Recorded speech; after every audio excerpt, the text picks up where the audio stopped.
Hello, listeners. Welcome to What Magic Is This Podcast, a podcast about magic, the occult, the esoteric, the paranormal, the supernatural, and the weird. My goodness, we have a spooky season special for everybody listening.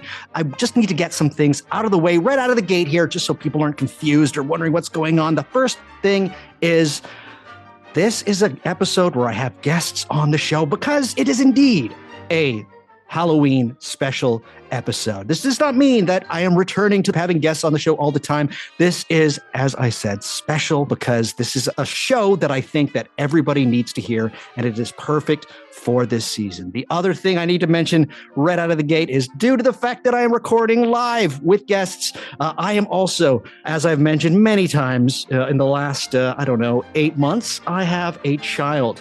So we are playing with a loaded weapon right now. This child is not in the room right now, but at some point they might be. So if there's something weird in the background, it is not a ghost or a spirit or something in my room doing something. It is a small child that likes to make noise. It's odd that the progeny of a podcaster likes making noise. I know, but that very well might be the case. We'll see how it goes. And the third thing is I have no idea how to start this episode. The title of it is Spirits, Stories, and the Supreme Secret of Sorcery. There's no better way of starting this episode than by introducing the first person tied for first place for the most appearances on What Magic Is This Podcast. My first guest is the Midwest's strongest sorcerer, an overpowered guest party member in a JRPG that leaves at a pivotal moment but reappears to assist with the final boss, amateur bodybuilder and voted Time Magazine's sexiest magician alive 3 years running. As sometime stellamate based out of Minneapolis, he is currently procrastinating on several projects, but is mostly concerned at the moment with gardening and taking long walks along the Mississippi River. Welcome back to the show for the third time, Wren Collier. Wren, great to have you here. Great to be here, Doug. Amazing. Let's move on to the next guest. My other guest is an author as well as a classically trained musician. His books deal with Forteana, high strangeness, cryptids, and so much more. His newest literary release is a book which comes with my highest recommendation and will provide the main thrust of this very show you're listening to. Fourth Wall Phantoms, Reflections on the Paranormal, Narrative, and Fictions Becoming Fact. Welcome once again, Joshua Cutchin. Josh, how are you? It's a joy to be here with two wonderful people and good friends. So thank you so much for having me here. Fantastic to have you here. I will begin by telling a story. It was about a year ago. I'm in a very privileged position that when I have a question about something, I can just write my favorite authors. It's crazy. I can just be like, hey, Jeffrey Kripal, what's going on with this kind of thing? And usually it might take weeks, but I will get a response. And a year ago, I did this with Josh. And I love asking Josh really simple questions, childish questions. And in this case, it was, Josh, what are ghosts? And he had this wonderful reply. And he was like, this is what I think ghosts are. And it was great. And he says, well, it's interesting that you bring up ghosts because I'm currently writing a book and it's something I'd like to get your opinion on. And he sent me a chapter about magicians. And it was a chapter from his upcoming book, Fourth Wall Phantoms. And I had a read of it. And I said, oh my goodness, this is fantastic. And eventually Josh sent me the rest of the book. And it came to be that somehow my name is on the back of this book, and it's all crazy, and it's just wonderful. And it truly is, in my opinion. And I just did mention that it comes with my highest recommendation, but I think that this book is so important. I think that it will live up to the title of this episode, which is, again, Spirits, Stories, and the Supreme Secret of Sorcery. Now, before we talk about the contents of the book, let's concentrate on how it was formulated. So, Josh, you attended a lecture which featured Wren here, and he said something that, in a way, completely set you down a path. Wren, I have to ask you, what was this lecture about? And what was it that you said which gave Josh the impetus for his book? So it was a speech at our talk at the Strange Realities Conference that was specifically about my own magical methods. And these are the operant field method that was taught to me by my mentor, Scott Stenwick, up here in Minneapolis. And the basic idea of it is that you're utilizing a Trithemian sort of system in order to conjure a spirit to do something for you, enchant a talisman, answer questions. You can use it in conjunction with scrying. But it's a very like structured system that can be, it's like modular. It can be slotted to different things. And the whole idea of it is setting up a space that is both, that is like energetically attuned to a specific element or planet or zodiac sign to sort of provide a spirit a more comfortable, agreeable environment in which to manifest.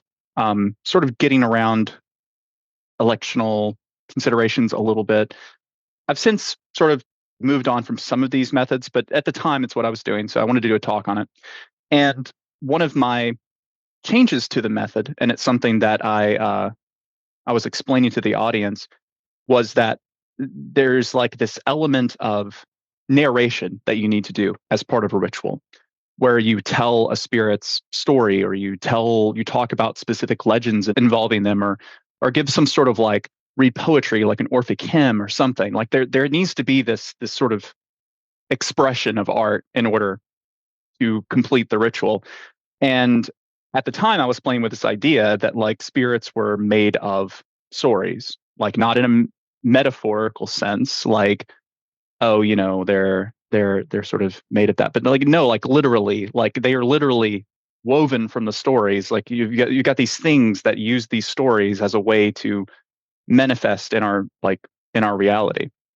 And yeah, afterwards, I think Josh was talking to me about that. Was that the same time that we went to the meadow afterwards? I couldn't remember if that was the same year. No, that was the year prior. Oh, okay, That was the year prior. Yeah. But yeah, that statement, and to be specific, the exact quote pulled from the live stream of Strange Realities was, in my opinion, and this is just where where my mind has been lately, I think that spirits are made of stories, literally, not a metaphor. And I was in a receptive headspace, I guess we'll say. I was looking for answers, as we always are, to one degree or another while in this space.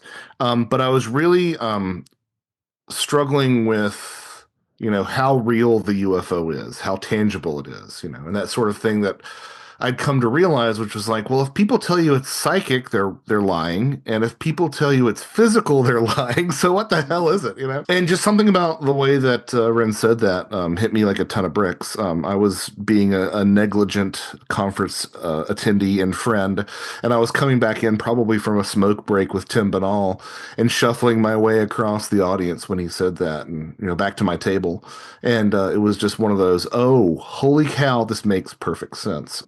And I'm not sure because I've been playing with an idea about a book similar to Fourth Wall Phantoms, but I'm not sure if it was before or after that, but something about that really clicked, because I do remember this. I do remember standing out in front of the hotel with you that night, because that's where the hang always took place at Strange Realities, was in front of the hotel.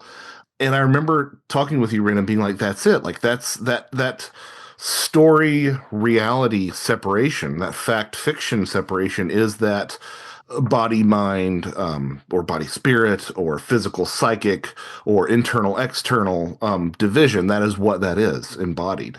And just as our fictions can, and our stories can have profound impacts on our lives and what happens down here on this plane of existence, I really started to suspect that something similar could at the very least be employed as a metaphor for the paranormal. And it also dovetailed with some work that had come out earlier that year, my essay in Dr. Jack Hunter's Deep Weird, which touched upon this idea of fourth wall breaking and metalepsis. And it was just, I'm sure that both of you have felt this, because I'm talking to two occultists, but these ideas come knocking, and like you try to like shuffle them off or push them to the side, and they just, the real persistent ones you just can't ignore.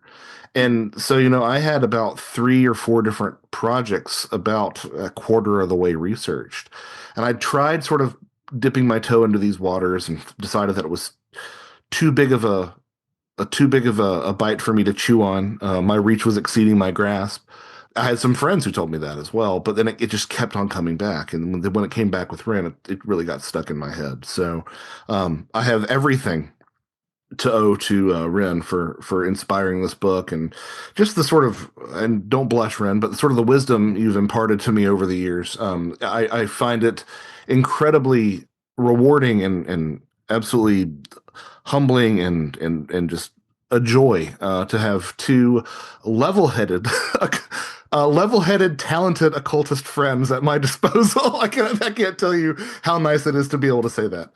So yeah, I appreciate how y'all have nested into all this, and again, just sort of the direction that this is taken. Because Fourth Wall Phantoms is easily the most occult book I think that I've written. I'm glad that you exist and could produce this book, because Lord knows I never would have in a million years. Like rereading it, I was just like, I'm so glad that like I didn't have to write this, because it would not be nearly the level of quality that like you produced with this. I look at it and I'm like, not in a million years I could have written something like this. So honestly, like it's incredible, and I'm glad that I was able to spark that in you. But I'm glad it was you that I got sparked into, so that you could go and then do all the work that I am too much of a tinkerer and a procrastinator to ever accomplish myself. Yeah, fair enough. I mean, I've always abided by the adage that art isn't released, it escapes. And Mhm. I could have continued to sit with this for a while, but it was just as in the way that it sort of came to me and said, I need to be born. It also came to me and was like, okay, we're done. We're done now. We're finished, So yeah. Before we spotlight on the true thesis of your book, Josh, I want to bring it back to Wren for a second here. Wren, Hmm. was there a spark that led you, besides your personal practice, to this idea of spirits being stories? You mentioned something, and I'm trying to lead you there, because it's an interesting one, and it's something that you brought up on what used to be called Twitter. But what was one of the major influences? It was really just two things: the recognition that so much of like ritual magic involved this narration aspect, and this is before I even knew things like Dr. John Opsipeus had talked about with Platon, like Neoplatonic theurgy and all this stuff. I didn't know about the history of that. I just recognized that, hey, in these conjurations, they're telling stories, and I'd already been utilizing for a while the Orphic hymns in order to do certain things. And so I just realized, oh, storytelling is like important to this for some reason. And I started to digest on that. At the same time, I was listening to the Archive 81 podcast, which, please listen to the podcast. Don't watch the television show. The television show is awful. Please just listen to the podcast. But in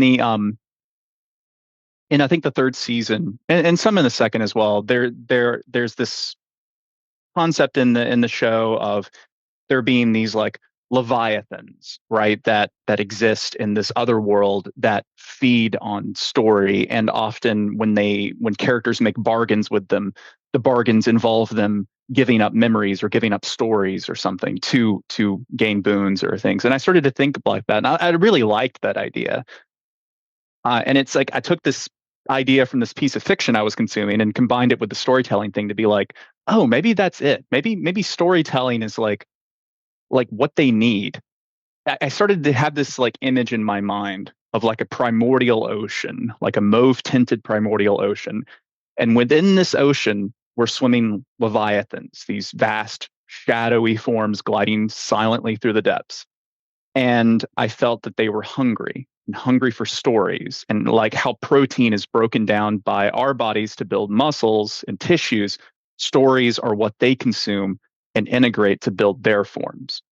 And further went with that idea. It's like, well, there's like that chain of being in Neoplatonism where you have, you start at the top of the unknowable, and it keeps going down into, the natural world that we see around us. So you have lots of gods and goddesses that are sort of like each other, but not really.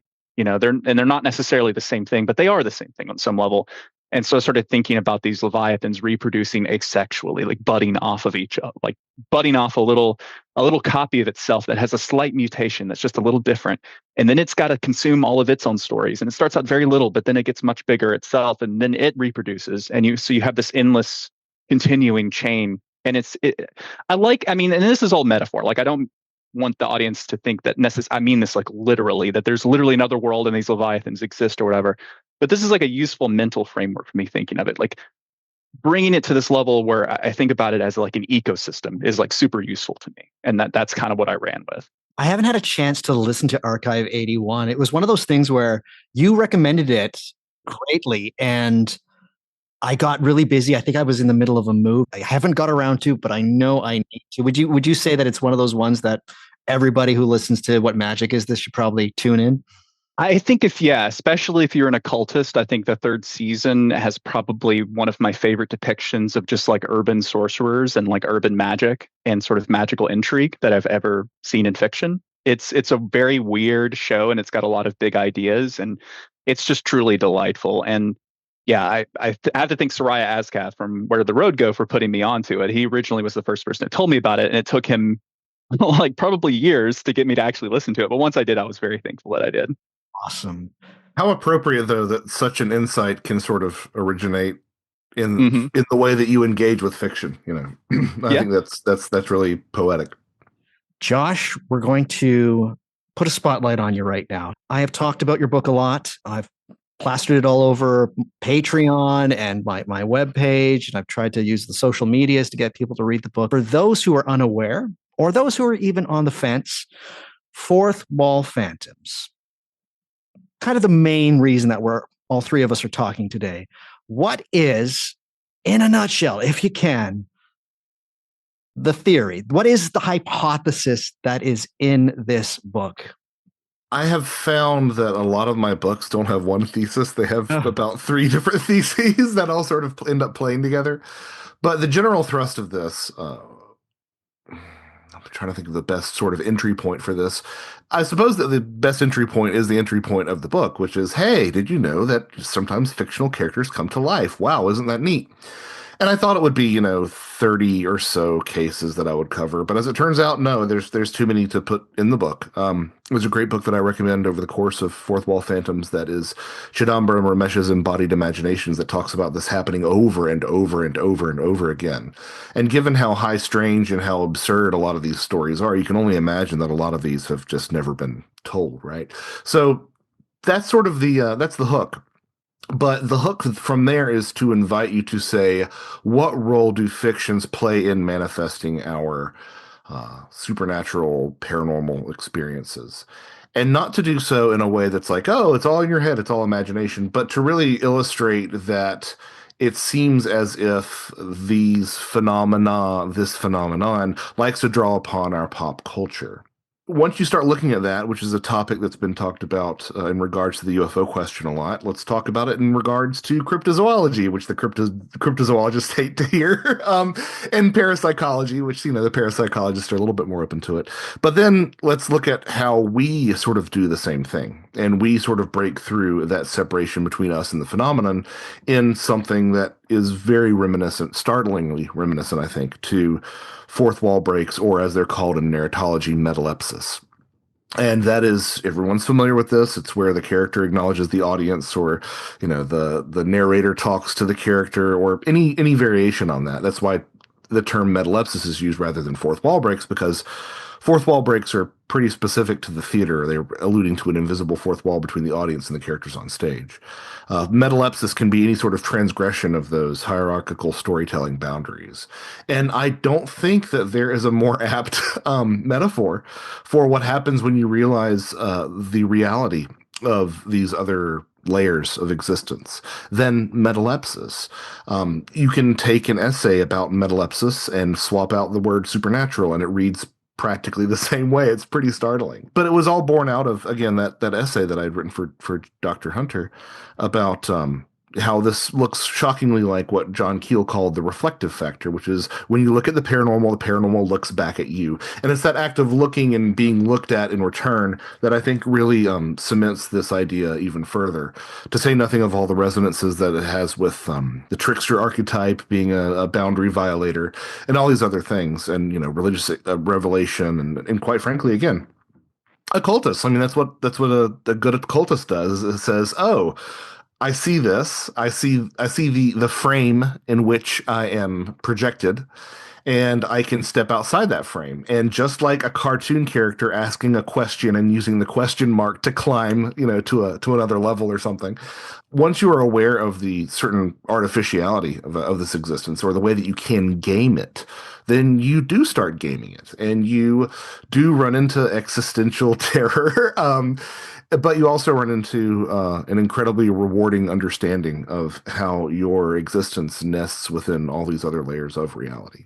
I just want to hang on the book itself for a second here. For somebody that has already read some of your earlier work, Josh, there's something vastly different about Fourth Wall Phantoms.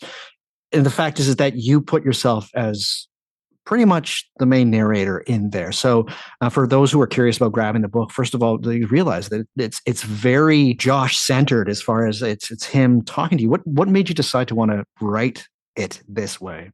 Yeah, I've always had this tendency, especially in my earlier work, to not include, my personal pronouns. Like it's not my opinion. This is the reference. This is the book. I might every now and then sort of engage in a little bit of there's speculation in there, but it's always evidentiary speculation, right? It's supported by things.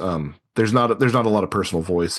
And in this, I was faced with a couple of different reasons to include myself in the text. Number one, these are all very open-handed ideas. Like, I can't say that any of these things are absolute, and we're going to be going into some very tricksy, trickstery, ambiguous, ambivalent territory, right?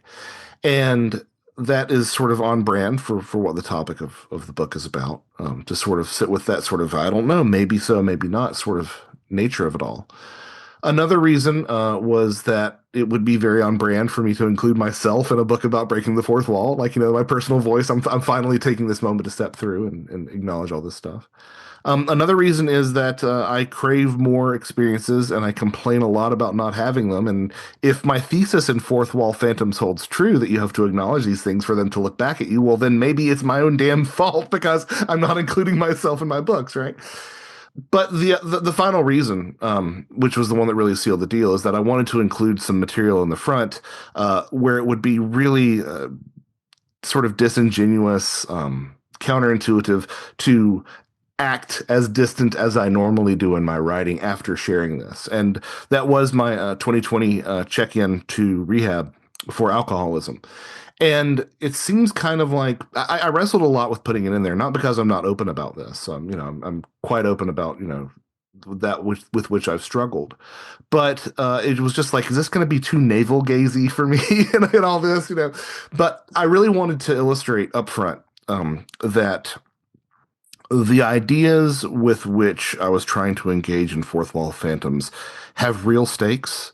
They can be theoretical and loosey-goosey and wishy-washy, as I've alluded to, all day long. But the way that they're implemented and the way that they show up in your life has real life or death implications. And I say all that to say that I am alive because of Carl Jung and Joseph Campbell. I checked in, and I go into all this in the book. It doesn't take up too much time. It's not it's not really a memoir. It's sort of an oblique memoir in some ways, but I promise it's not a memoir. But I went in there and I just started writing, and I'm, because that was the only thing I knew how to do, and was one of the few things that I could do to occupy some of my spare time and really reflect on things. And I basically sat there and I said, okay, Josh, you really screwed the pooch with the hero's journey here. like where did you wind up? Like, what went wrong? Trying to reverse engineer how I'd gotten into this space, which has a certain. I mean, it started out with a cavity search, right? That's sort of an inflection point in anyone's life if you've never had that before. It's sort of a penitentiary light kind of vibe. And that's not a space that I ever thought I'd be in. So, like, what happened, Josh? Where did this go wrong? Sitting down with that and trying to really reverse engineer it, and then coming to that realization that, like, okay, well, if I want to come out of this improved, then I need to treat this as my belly of the whale moment. This is the moment from which I can emerge anew, and having that as a guiding star throughout that whole process was essential to my recovery. I probably shouldn't say this, but I will. I don't go to meetings. I work, and that is what works for me. I engage with this archetypal nature of reality. That's what works for me. And I really do think that that was sort of that tendency of mine was forged in those early days.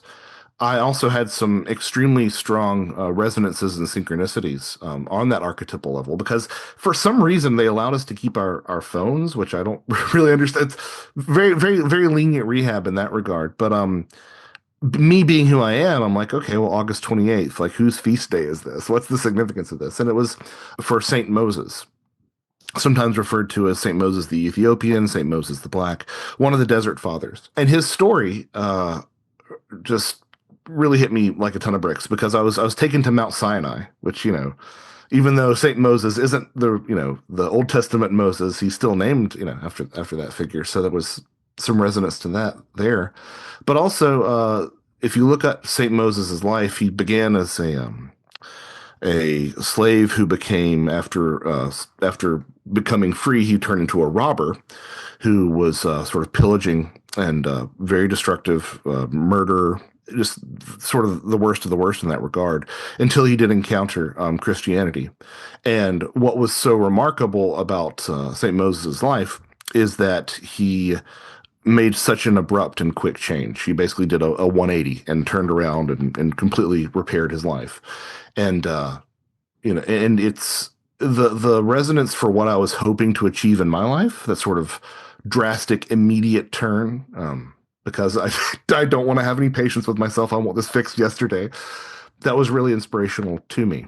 And so obviously, archetypes, hero's journey material, all this stuff I thought had some bearing on Fourth Wall Phantoms. And at the end of the day, that sort of perspective on how to get yourself out of bad situations, how to go with the path of least resistance that I think that the universe really wants you to take. Like the universe wants you to fall into these archetypal roles. The universe, I know Campbell is tired. I know he was not a perfect person. I get all that. But like the universe, I think, does kind of want you to fall into a hero's journey kind of orientation. And if you ride those waves, I think it can carry you to a better place. And it was also a chance for me to document some of the synchronicities that unfolded for me around that time, which again is completely consistent with what I was experiencing. Now, the interesting postscript, which I did not include in Fourth Wall Phantoms because I didn't know it at the time, my friend Laura Bruno is writing a book that I think is going to be absolutely game-changing in the field of both astrology and near-death experiences. She has found birth markers for people who not only have near-death experiences, but also research near-death experiences. And I've been talking with Laura about, my work with Ecology of Souls, and, I had some of these markers too, not really a big surprise. But after Laura read the prologue to Fourth Wall Phantoms, she took a look at August 28th, 2020, and determined that, judging from what she'd seen, studying from other people's birth charts, that was going to be a day for me, one way or the other. I was going to be pushed into this death rebirth experience, or I was going to find my way there myself. And she's convinced that, she's convinced that I chose the carrot and not the stick in this occasion. And so I'm grateful that I didn't have to have a car accident to get to that point. But yeah, so that really sort of refocused a lot of the reasons why I had so many synchronicities, is because it was that sort of inflection point, sacrifice of an old life, rebirth, whatever you want to call it. I think that something on this other side of this reality takes that as a down payment, and to say, as a receipt, right? As a receipt, it gives you these little synchronicities. Thank goodness it was just rehab. It might have seemed like hell at the time, but yeah, it's certainly better than a car accident or something else, something terrible. Yeah. And, I have to wonder, if I hadn't, if it hadn't stuck, if I might have had some sort of medical emergency there that would have forced me into that. I really don't know, but I guess if I do have a superpower, apparently it's trusting my intuition in terms of big life changes like that. So I'm grateful for it. Wren, I would like to ask you a question, and it's going to be a little bit of housekeeping here. When I started releasing some of the promotion for this book, and I was just telling people to read it, I got a slew of messages, more than 15 messages, saying, "Whoa, it's so cool that there's a book about hyperstition." I think Josh devotes maybe 2 or 3 pages to it, but just the amount of people that reached out to me, and I don't know if I'm just too old or I'm not totally plugged in, but people started talking about Nick Land and all this stuff. And I had no idea what any of this was. Could you, for the listeners, talk a little bit? Because I know people want to hear about that. Because and as I mentioned that this was a book about fictions becoming reality. Yeah, I got hit with the Nick Land train, and I had no idea what was. So, are you able to kind of pull it apart and what your thoughts about hyperstition would be? Yeah. So hyperstition comes out of Nick Land's works and the Cybernetic Culture Research Unit, which was a sort of coalition of renegade academics, you could say. But one of the basic ideas is that through, let's say, like weaponized memetics, you can shift society or culture into a particular direction. But it goes a little bit beyond that. It's not even... when you really get into the weird landiness, it's even more than like just cultural engineering. It gets into the realm of like literally creating reality, like consensus reality being shaped by our like cultural narratives and stories. And yeah, it's just like a hijacking of that process to reach a certain outcome. And for the Landian, that's this desire to basically speed up the apocalypse, right? It's like a very like humanity is the disease and we need to basically create more chaos in society through these like weaponized memes in order to bring about the dissolution of modern civilization. So I did a talk a little bit about it at another Strange Realities conference that Josh quotes in the book, but I think when I was looking at it, I saw it as a way to potentially do good in the world and be like, okay, well, I don't necessarily disagree with their basic premise, but I would rather us use this to make the world a better place rather than destroy it. There are some weird, like you go even further down the rabbit hole. I was actually looking at this last night, and where was the bit about the old ones? That's where you get really creepy with the yeah. So according to Nick Land in Catacomic, a hyperstition has 4 characteristics. So you have the first function is an element of effective culture that makes itself real. Then you have 2, which is a fictional quality, functional as a time traveling device. I'll get to in a second. And then 3 as a coincidence intensifier, right, or synchronicity engine, you might say. And then 4 as a call to the old ones. And at least from this perspective, like hyperstition and history itself is presided over by like Lovecraftian polytendrilled abominations referred to as the unuttera that await us at history's closure. And the tendrils of these hyperstitional abominations reach back through time into the present, manifesting as the dark will of progress that rips up culture, deletes traditions, and dissolves subjectivities. So there's definitely some parallels with this sort of the mental framework of the Leviathan that I was talking about before, right? This idea that there are things out there that are waiting for these ideas as a way to use it as let's say, an entry point into our reality. And how literal that is I guess how far down that rabbit hole you want to go. But yeah, actually, my favorite piece of writing on hyperstition is actually my friend Yul Ramchek, who wrote a little tiny short piece on his website, North of Reality, called the Myrmecolian Effect. And I won't read the whole thing, but I'll just read a little section of it. I really like this because it ties into some ideas in Fourth Wall Phantoms, specifically the time traveling aspect.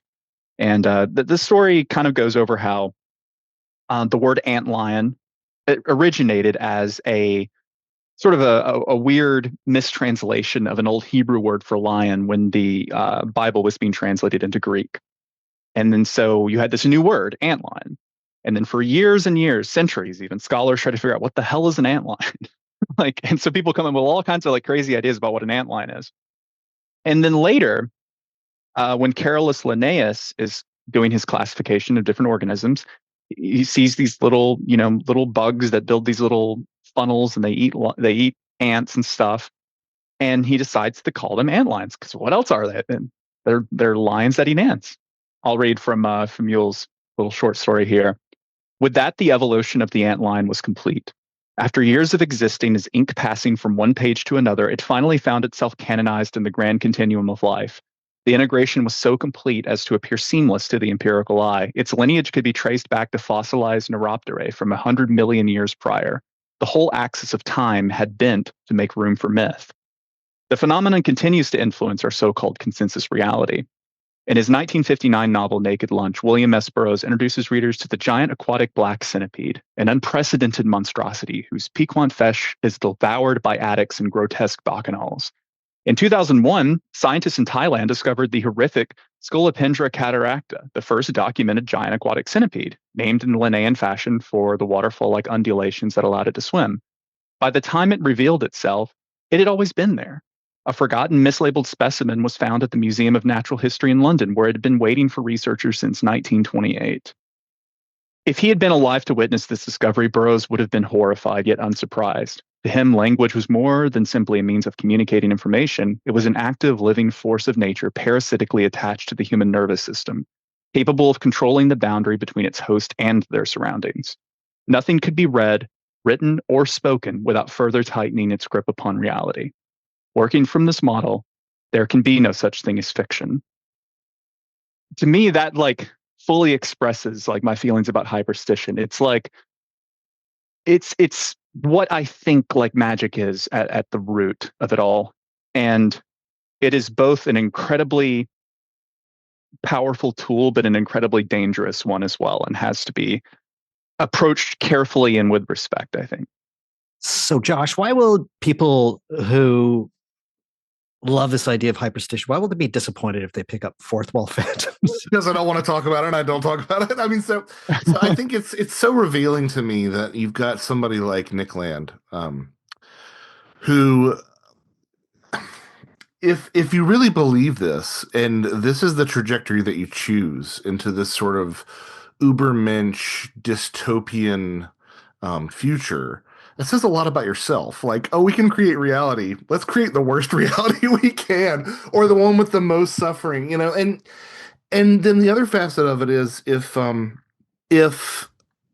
something like hyperstition is indeed true, then I don't really want to give Nick Land's version of it any more oxygen than it already has. Yeah. And I think that there are ways.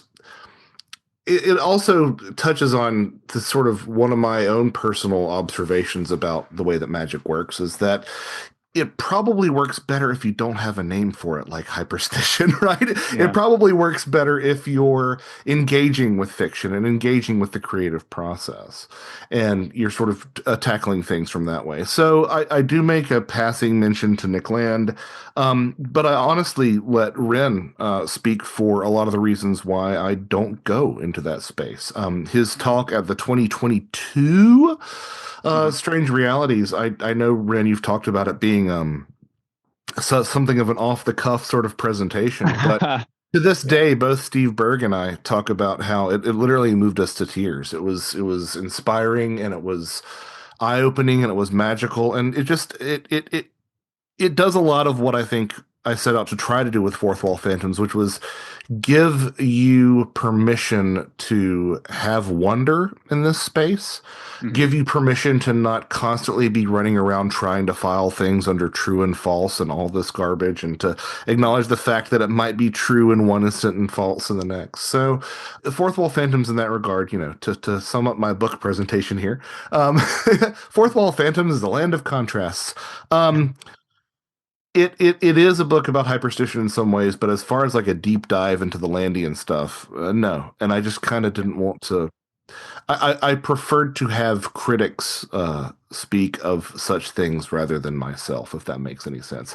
Also, as we were sort of joking about before we started, books long enough Doesn't need an entire new chapter dedicated to Nick Land. I think we can touch on that as an idea. If you want to go down that, rabbit hole, feel free to yourself. But I think that there are more interesting, more holistic, more hopeful approaches to the same question that I wanted to give more space to. Yeah, I've always been really touched at you and Steve's reaction to my presentation that year. For the audience context, I had just watched Swimming to Cambodia for the first time, and I was like, I can do a Spalding Gray routine. I'll just get up there and go for it. And I don't think I was that successful, but I'm still happy that it apparently spoke to certain people on some level. But, Josh, the one thing I think backs you up and I think is good for the audience to understand is that, and this is something I realized when I was reading your book, was that Nick Land gave this idea a name, but he just stumbled upon it like everyone else. Right? He just wraps it up in academic language, methamphetamines, and jungle music, right? Like it's not a new idea. Like that's what I was I think you were talking about, like, was it Mead Lane in the 1920s was writing about stuff like this, and it's like I realized that it's like even my idea from this, it was kind of like a little disappointing to find out that I'm not a pioneer in this, but also a little kind of nice to find out, oh, okay, well, it's a little reassuring that I'm stumbling onto ideas that have existed for a long time now, and a little frustrating that I didn't already know about them, because it's so hard to know about all of these different sources where people have already said that. I think you mentioned that in the book is a constant problem in ufology, where we're just repeating the same stuff every 50 years, we're not really groundbreaking at all because we keep going in circles. Well, and that's the problem with not having an official canon in any of these spaces, is that the lit review becomes impossible and bespoke every time you set off on that path, right? You can familiarize yourself with landmark UFO cases like Roswell and Cisco Grove and any number of other things throughout history, but if you want to sort of tackle any of the subject matter, you kind of got to sort of build your own mini academy and enroll yourself in it for a while. So yeah, I think that that's something that we're seeing a lot of in the UFO space, is people who haven't done that lit review. And again, as I said, it's not easy because it's not canonized. It doesn't exist in that sort of way. But I think that it would behoove a lot of people to spend more time with what has been said already. And I do the same thing. Like there's stuff in Fourth Wall Phantoms that didn't get included, or that I've just learned about now, like that wonderful essay from your friend that would have been great to have included. I didn't know about it myself until I was telling him about your book, and he was like, oh, that's the Myrmecollite effect that I wrote about. Yeah, but what I love about that too is that it also speaks to some of the wilder ideas that I have in there, because every now and then I'll be like, oh, this lines up perfectly, but the timeline is off, and sort of you end up going to Eric Wargo retrocausality block universe sort of territory. But every now and then there was an example like that. For example, and God, I do and don't want to go down this rabbit hole because it's one of my favorite parts of the book, but I'll just set this up. A lot of the ways that people talk about Bigfoot nowadays is straight out of the sci-fi classic film Predator. After you see it, you can't unsee it. The only problem is that, we had allusions to things kind of like Bigfoot cloaking pre-Predator. So how does that sort of play with this idea? The people who are into the UFO sort of disclosure space will be like, oh, it was soft disclosure of, I don't know, Bigfoot's cloaking technology or whatever. But, yeah, limited hangout, yeah. But for me, it sits much better with examples like the aquatic centipede or the antlion, in terms of oh, this was sort of in the space of always was. It's just now that it all sort of came together at this one focal point, in time. I think you used the example of Troy in your book, right? Like how Troy for years was considered just a myth until, there are actually ruins that we found of Troy. So Troy has always existed as a both and kind of thing. It is a myth and it was a real place. And now you've got Achilles and Ajax in that sort of both and sort of territory as well. As much as I would love to just keep hanging on the paranormal stuff, because we probably, the three of us could, and I had a question written down, we could probably just talk about UFOs and stories for 5 hours. I realized that the name of my podcast is What Magic Is This? And so I think I need to guide us towards this direction and talk a little bit more of the occult aspects, because that was my introduction to Josh's work is that he sent me a chapter in which he talks about magicians, and I don't want to give it away, but the way that he ends this chapter is basically saying like there's something that keeps me up at night, is that there's people who actively make fiction real. They're called magicians. You use the story of Solomon and the kinds of magic which stem from Solomon, Solomonic magic. The episode before this one is about Solomonic magic. But why did you use the example of Solomon and their control of demons, as told through something like the Testament of Solomon, as an example of the kind of shenanigans that occur vis-a-vis fictional incursions? Well, I think very much in the same way that, your audience wants to hear less about UFOs and Bigfoot and more about magic. Certain portions of my audience want to hear less about magic and more about Bigfoot and UFOs. So you've got to give them something to sink their teeth into. So, like, what does the average person think about magic? Well, we might as well talk about Goetia, right? And so much of that is directly born out of that sort of tradition, the grimoire tradition with Solomon. And it was a pretty good example of a character who is entirely apocryphal, seems to be entirely apocryphal, yet whose magic still, at the end of the day, seems to work, right? I mean, you talk to the number of people who've engaged with that tradition, and they're like, this stuff does work. Well, how can it work if it's all built on this, completely non-existent foundation, right? And people will talk about the Testament of Solomon being pseudo-epigraphical, and no one really knows who wrote it and when it was written and all this stuff. But again, it still has, it can still be applied to leverage actual results. And then from that, I think that you can see that a lot of magic is based on this sort of concept, this sort of like idea that as long as you believe something strongly enough, you can actually, get things to happen. You can get real results. One of the things that we talked about, Doug, was how so much of ceremonial magic is about sort of showing up and believing that you are someone like Solomon and having a robe and a crown and saying, "Hey, this is me. I'm telling you to do this." And then whatever this is on the other end of that telephone, maybe it's demons, maybe it's a part of ourselves, maybe it's something we don't have the vocabulary for, whatever it is, says, "Oh yeah, I totally believe you. Let's go ahead and do this." Some really interesting correlations can be drawn between that and some of the techniques that ghost hunters use. I had the fortunate opportunity to meet Dr. John Sabal, who has been using this form of teasing out activity at sightings of hauntings by basically doing period accurate recreations, period accurate language, having conversations that would be like they would be discussed, that would be discussed in terms of the era of the ghost that they're trying to draw out, period appropriate costumes, language, decor, accessories, you name it, like everything. And once they bring all this together, it seems to, depending on the way that you want to look at it, the ghost feels familiar, or, the alternate idea is that the play is convincing enough, which I think is another way to look at, supposedly cursed films like The Omen and The Exorcist, and some of the interactions that were happening on the recent remake of The Color Out of Space is that, like, the drama is convincing enough, just like a ceremonial magician, that the thing on the other end says, "Oh, I want to be a part of this. This is obviously authentic and true." So that's how I was trying to get all these different ideas to sort of play together. And it makes perfect sense that, they should come together in that sort of space that Wren said, where they are made of stories.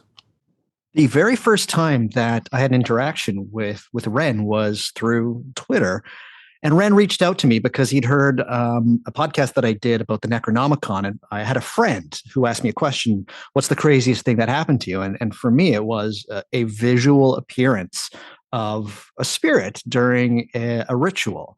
And Wren actually wanted to reach out to me. He said, like, I want to know about this because I'm fascinated by people that have visual appearances. And I just basically mentioned, it was like, I took it from the Book of Oberon, but I was using aspects from Julius Caesarotes' Magister Officiorum. And in one sense, like, I like the fact that the Book of Oberon is kind of all scattershot. It's kind of all over the place. So I can pick and choose where I want to take things from. the thing that I really want people to understand is something that I mentioned in my last episode about Solomonic magic, and which is something that I'd like to talk to you gentlemen about because I know that the listeners will find it fascinating.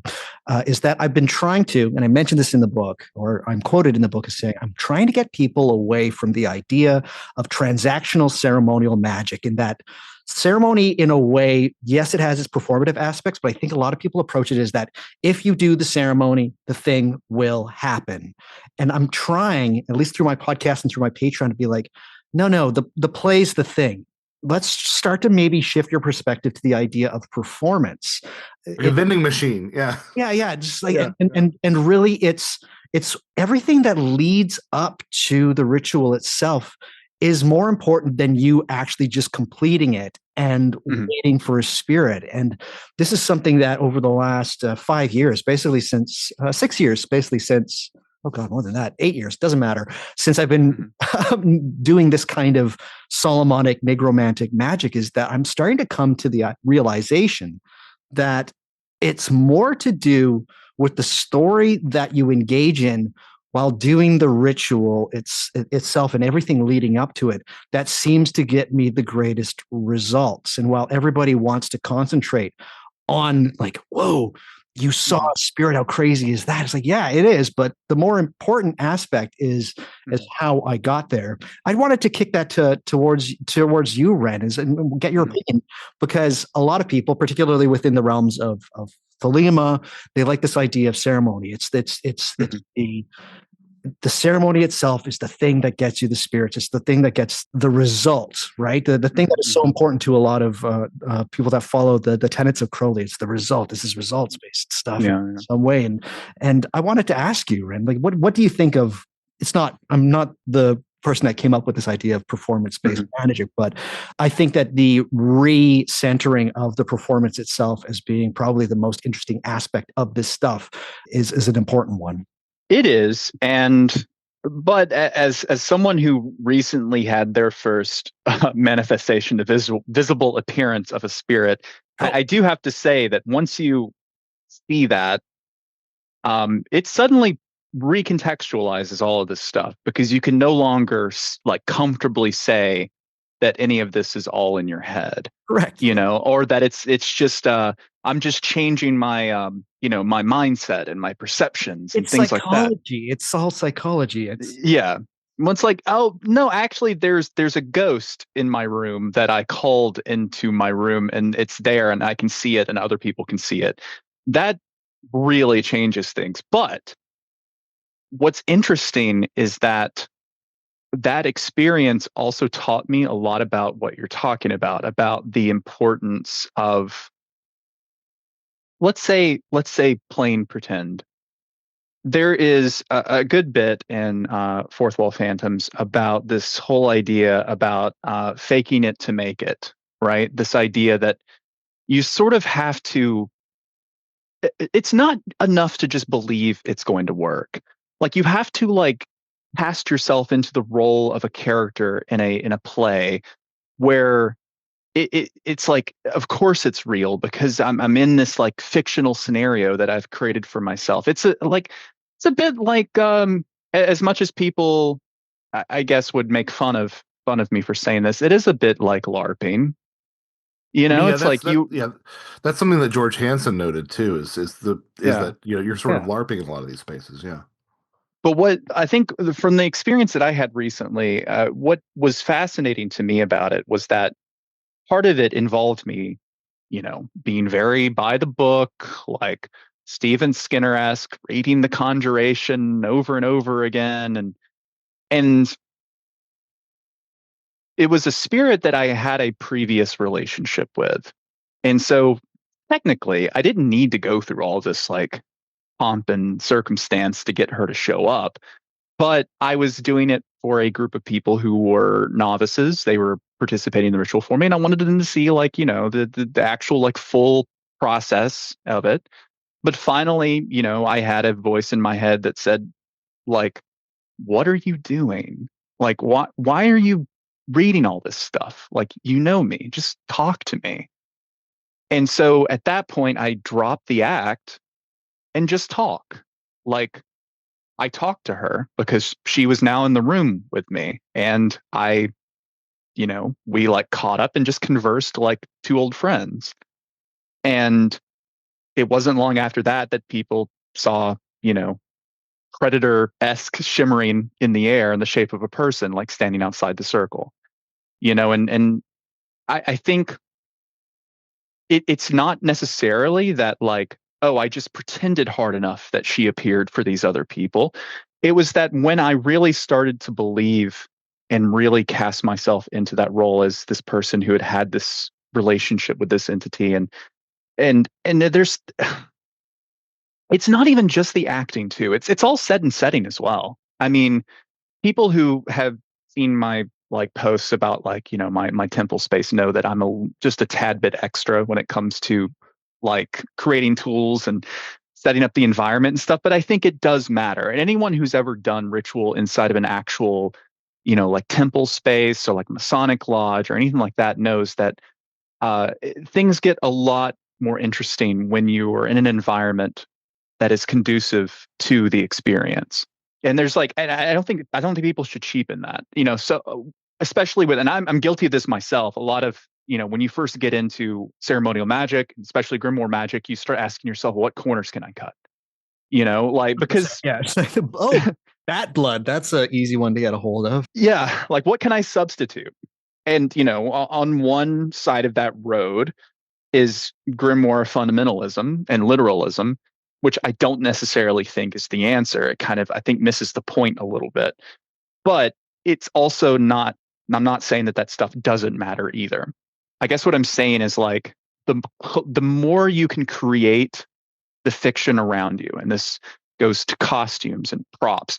Like the more you treat ceremonial magic like a play, like a stage production, the more likely you are to have an audience. And by the audience, I mean spirits showing up to see your performance. Well, that's the irony, though, is that I think that the spirits are probably very willing and very easy to convince, right? I think it's ourselves that are the hard ones to convince. That's part of it too. Yeah. Part of it is getting that doubt out of your head. So many grimoire, I know it says in Picatrix, like you must have absolute faith in your operations. You cannot have a single shred of doubt in your mind that this is not going to work, or else you're going to ruin it. And I think there's similar sentiments in Agrippa. Like you have to believe it's going to work, and it's not just that it works because you believe it, but it's that doubt will spoil it to some degree. Like there's a part in Fourth Wall Phantom. So when I was reading it last night, that I was thinking about the idea of like the sort of group psychic expression or whatever. But this idea that like if you can get enough people to believe in something, like you can change like reality itself. And there was an idea I had like years and years and years ago, and I think I was talking to Miguel Romero about this on Slack or something. But this idea that like I was trying to understand like why do people who have UFO encounters or psychedelic breakthrough experiences, why do they then go on to develop things like psychic powers and or become cult leaders or whatever? What is that like through line there? And I had this idea that like once you have those experiences, the idea of like what is possible in reality suddenly becomes shattered. Now anything's possible. And because anything is possible, sometimes everything is possible. But still, I think any magician knows there's like limits to this too. Like if I really believe that I can fly, I'm pretty sure I'm not going to be able to fly. I mean, maybe that's a skill issue on my part, but if I go outside and throw myself at the ground, I'm pretty sure I'm not going to miss. Well, so it's like, there's a rubber band there, and how far does it go until it snaps? This gets into sort of like Dean Radin territory, where it's like you can draw down these odds against the odds in favor of you flying. You can draw those down, but how much are you really able to sort of what's the opposite of a force multiplier? A force divider? Like how far can you draw those down? Like if I have 1,000,001 odds of of stepping off of my roof and flying, I think that's pretty good compared to what my odds are on an Yeah, everyday yeah. basis, But it's still 1,000,000 to 1 odds, against that happening. So I think Mhm. that's something that's really worth considering. And similarly to, to your idea of having an extraordinary experience, sort of breaking down the barriers, the doors of perception, and Mhm. allowing everything in, all the impossible bits. I think that something similar is happening. Happens with the whole dissociative experience. Something about that initial kick, to borrow a Christopher Nolan Inception kind of term, something about that initial kick out of one reality into another, I think just sort of loosens up your ability to go into that space and have these things happen to you. I mean, it's like I rolled my ankle one too many times during high school marching band, and now that's something I have to look out for, because once you do it once, every time you do it again, it increases the odds of that happening again. So I think that Yeah. something like that is probably at play too. Yeah. I was able to do backflips on my trampoline until the one time I messed it up horribly and nearly broke my neck. And then I was Oh, never able to do it again. It was like I just did not have the confidence to ever do it again. I think what's interesting about this as well, and it's something that I wanted to bring up to you, gentlemen, that what's really odd about this is the fact that I think some part of it is very personalized. I wouldn't go so far as to say that, again, it's all in your head or anything like that, but magical experiences, particularly of the super mystical kind, it has been said that if you want to go from 0 to 100 and have a spiritual experience, it's something like Solomonic magic or necromancy or Goetian. But what I've also found is that as I have continued with this kind of line of thought, you can't believe other people's stories about their magic and their results. You kind of have to go out there and create your own magical stories. I Mhm. think that's one of these things that is really fundamental, and it is also one of the reasons why I have this incredible disdain for a lot of what passes for teaching people to do magic online. I'm not saying that it's not helpful, but just I think again to try and steer people away from this transactional view of magic and get towards Mhm. where to throw it just the worst platitude. It's about the journey. It's not the destination. And truly, I think if we're going to put the title of this episode, the supreme secret of sorcery. I truly Mhm. believe is that if you double down on the storytelling and performance aspect of your magic, a sense of Mhm. whimsy, because I'm also going to push back a little bit about the absolute belief, because I found my Goetia, that kind of necromancy was more born out of a skepticism than Mhm. it was of a total belief. And then when it Mhm. finally happened, it's like, what? Like, Yeah. because I didn't believe that it occurred. Anyways, I was wondering about your gentleman's thoughts about that. Is just that the fundamental aspect of this being a personal journey Mhm. as being the most important part of yeah. magic. I'm going to jump right in there with that, because this is something that I've wrestled with extensively, and I don't want to undersell myself. I've had plenty of weird things happen to me, right? I finally sat down about a year ago and I just started keeping a list of weird things that have happened to me, just to make sure I remember things, because in my experience they sort of have a half-life. Like right after the fact it's like really miraculous, and then years later you're like, I think that, oh, holy cow, that did happen to me. I think it's something about the phenomenon that works that way. But I will also say that my most impressive experiences were pre 2015's A Trojan Feast. Like, as soon as I started writing about it, I've had, contrary to the thesis of fourth wall phantoms, I've had less Mhm. that sort of like looking back, right? Mhm. And so, number one, I have set out to rectify that, and I think it is working, which we maybe will or won't get into at some point, but I think it's working in that regard. But the other thing that I think is, to your point, Douglas, is that there's that old quote about once you get the message, hang up the phone, and I think that works on the other end of the conversation too. Like once you're sure the person has gotten the message, you hang up the phone too. And Mhm. sometimes I wonder that about people. If you approach this with a skeptical enough attitude, which is kind of the way that one of my most impressive ghost experiences happened to me. It's being really cheeky about it. There is sort of a like, oh, I'm going to show you kind of response. And then the toothpaste is out of the tube, and it's like, well, they're not getting it back in the tube. Now we can sort of dial back on how much we show up. Now, of course, that runs contrary to what, Wren was talking about with his most recent experience, but that's something that I've thought about too, is like, oh no, we don't need to convert Josh anymore. He's had his road to Damascus moment. He's off there doing the good work for us. It's these other people that we need to focus on. And sometimes I wonder if the phenomenon doesn't sometimes act like that. I think it can be a bit like a bar of soap. Like the more you squeeze it, the harder it is to hold. It's I actually was just telling someone this earlier, that I thought I'm at the point now where I think that daily practice is for schmucks, and that if you really want a daily magical practice, go on long walks and pay attention to the things around you. 100%. Listen, Absolutely. Sit under a tree and fucking smoke some tobacco like Gerhard Tolkien. Just take an hour to yourself. Yeah. Like really just go out and like let the world show you things, like that's the best magical practice I can think of right now. And a lot of, I totally co-sign the being a little fed up with people online teaching magic. Like I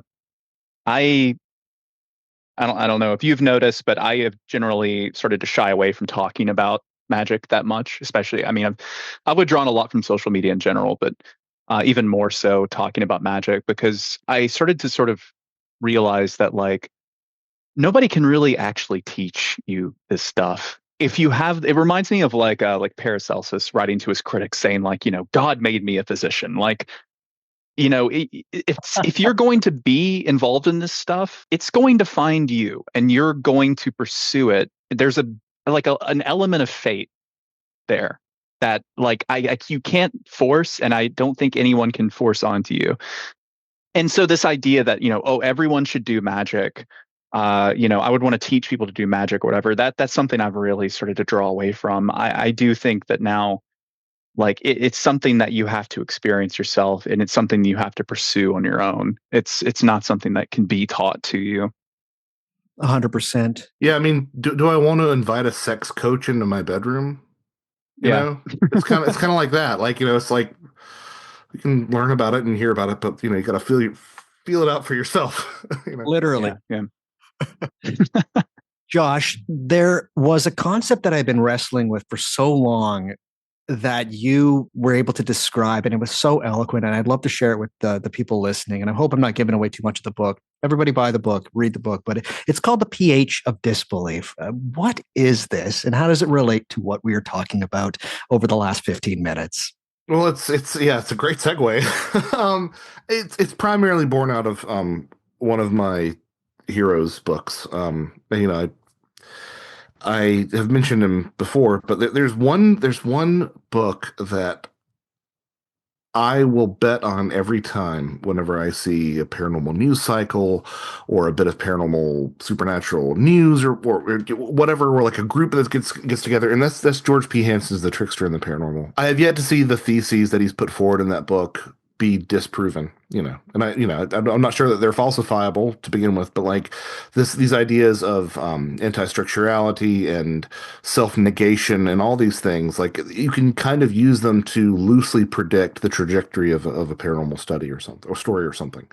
So this is an idea that he has talked about in the past, which is this idea that there needs to be a certain amount of the imagination being kindled to allow the imaginal, or this other realm, whatever you want to call it, to sort of reach in and bridge the gap between what we hope will happen and what does happen, right?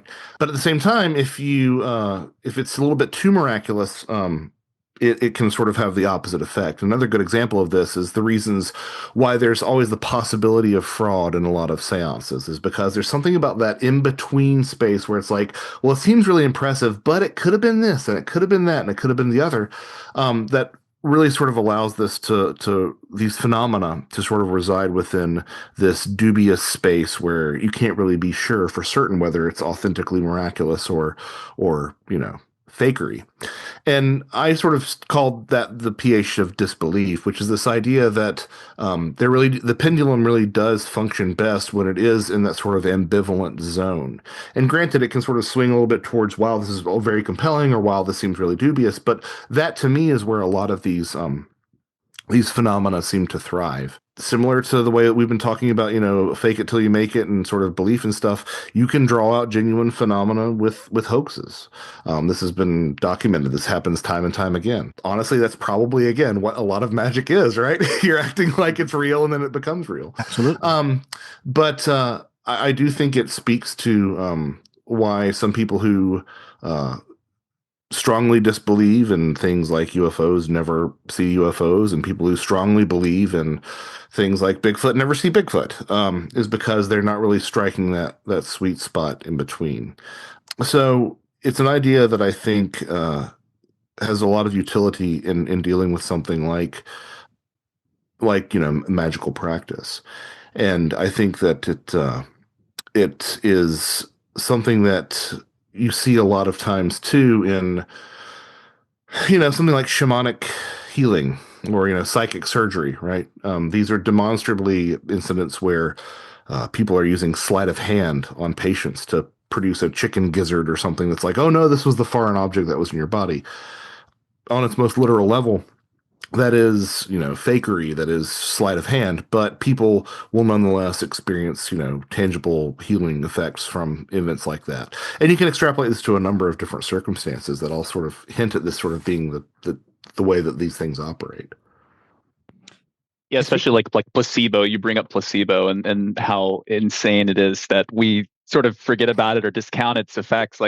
There's me being into bodybuilding. There's one study I remember that where a group that was told they were being given steroids, but were really being given a placebo, actually grew more muscle than a group, the control group that just didn't use anything. And it was like, how does that work? Because they weren't taking any drugs. Yeah, they did the same exercises, but they still grew more because they believed they were going to.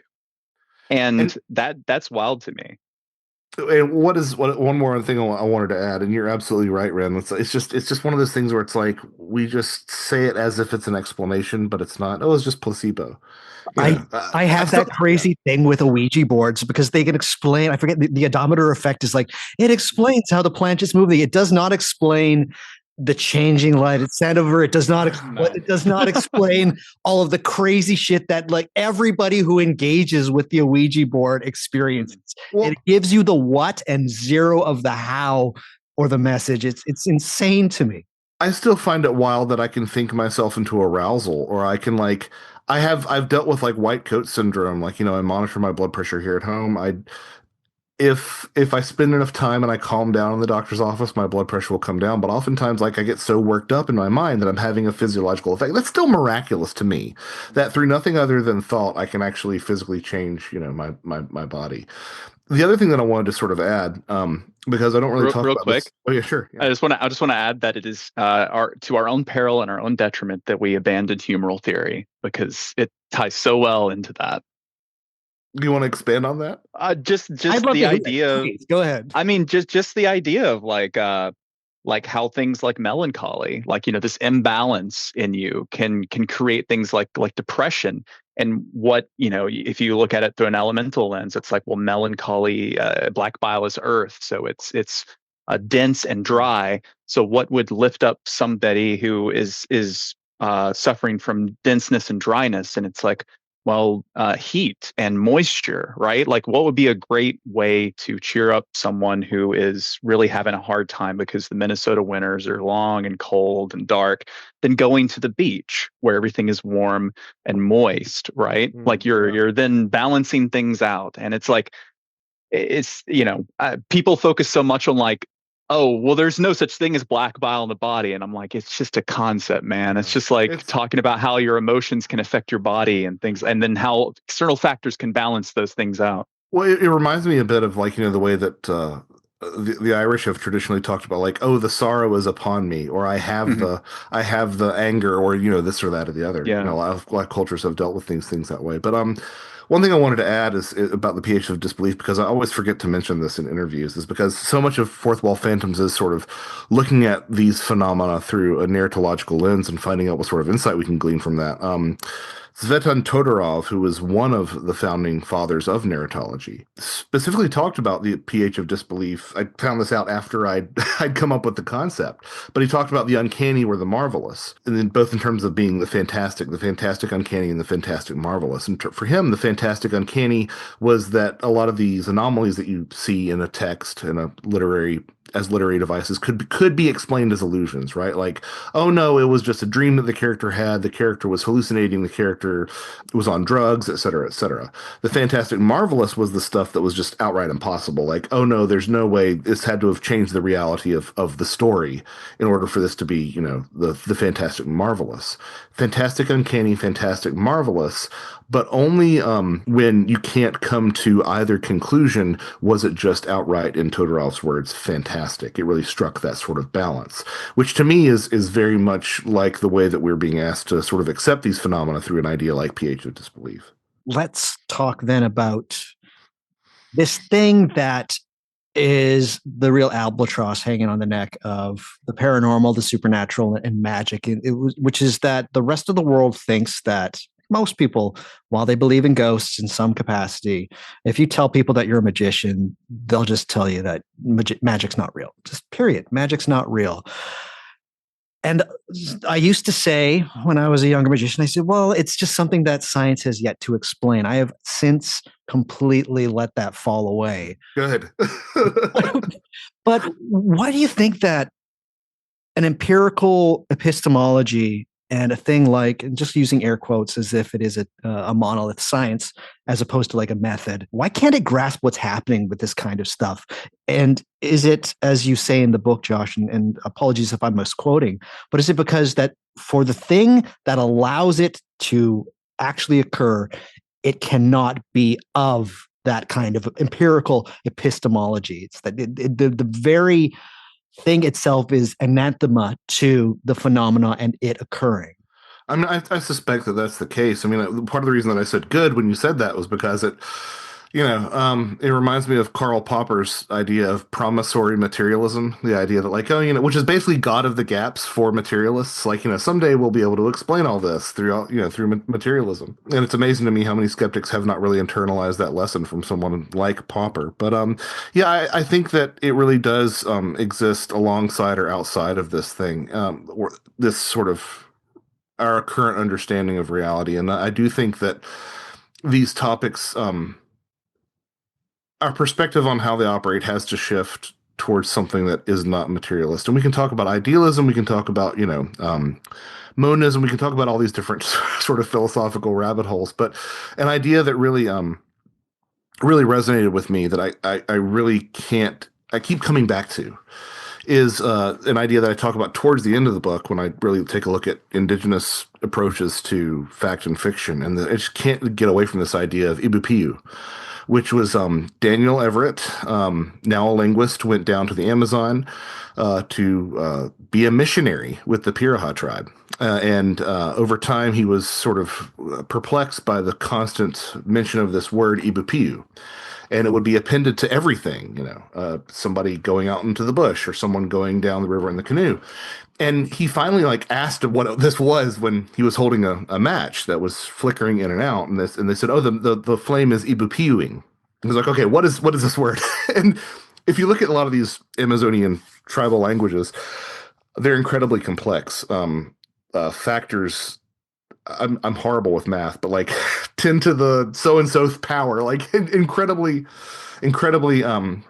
robust, deep, complex ways of talking about verbs and whatnot. And for the Piraha, it was the term Ibupiu was sort of denoting how the information was obtained. So there's a difference between, as we would say, he went down river in the canoe. There's a difference between that and the way that they would qualify it. I heard that he went down the river in the canoe. He was supposed to go down the river in the canoe. Someone told me that he was supposed to go down all these different things would be sort of embedded in various conjugations of this term Ibupiu. So for Everett, this meant that the Piraha were the world's most emphatic rationalists, right? In other words, they were empiricists to the nth degree. They asked him, like, oh, you're telling us about Jesus. Did your grandfather see Jesus? Oh, well, you knew Jesus, and it's just like, and so that caused him to lose his faith. But what I find so interesting about his book, which is a really interesting, fascinating read, is that there's a certain amount of cognitive dissonance there, because the Pirahad believe in a spirit world. Of course they do. Of course they do. And he was dealing with, some of his language teacher, for example, saying, don't go out into the jungle today because the sky people are going to kill you if you go out into the jungle. They've told me that, they're angry. Mm-hmm. And he never really sort of squares this with his Ibipiu idea and the sort of radical empiricism, because he's like, oh, they hear an owl and they think it's a spirit. And, well, it gets kind of a little bit, icky when you read it that way.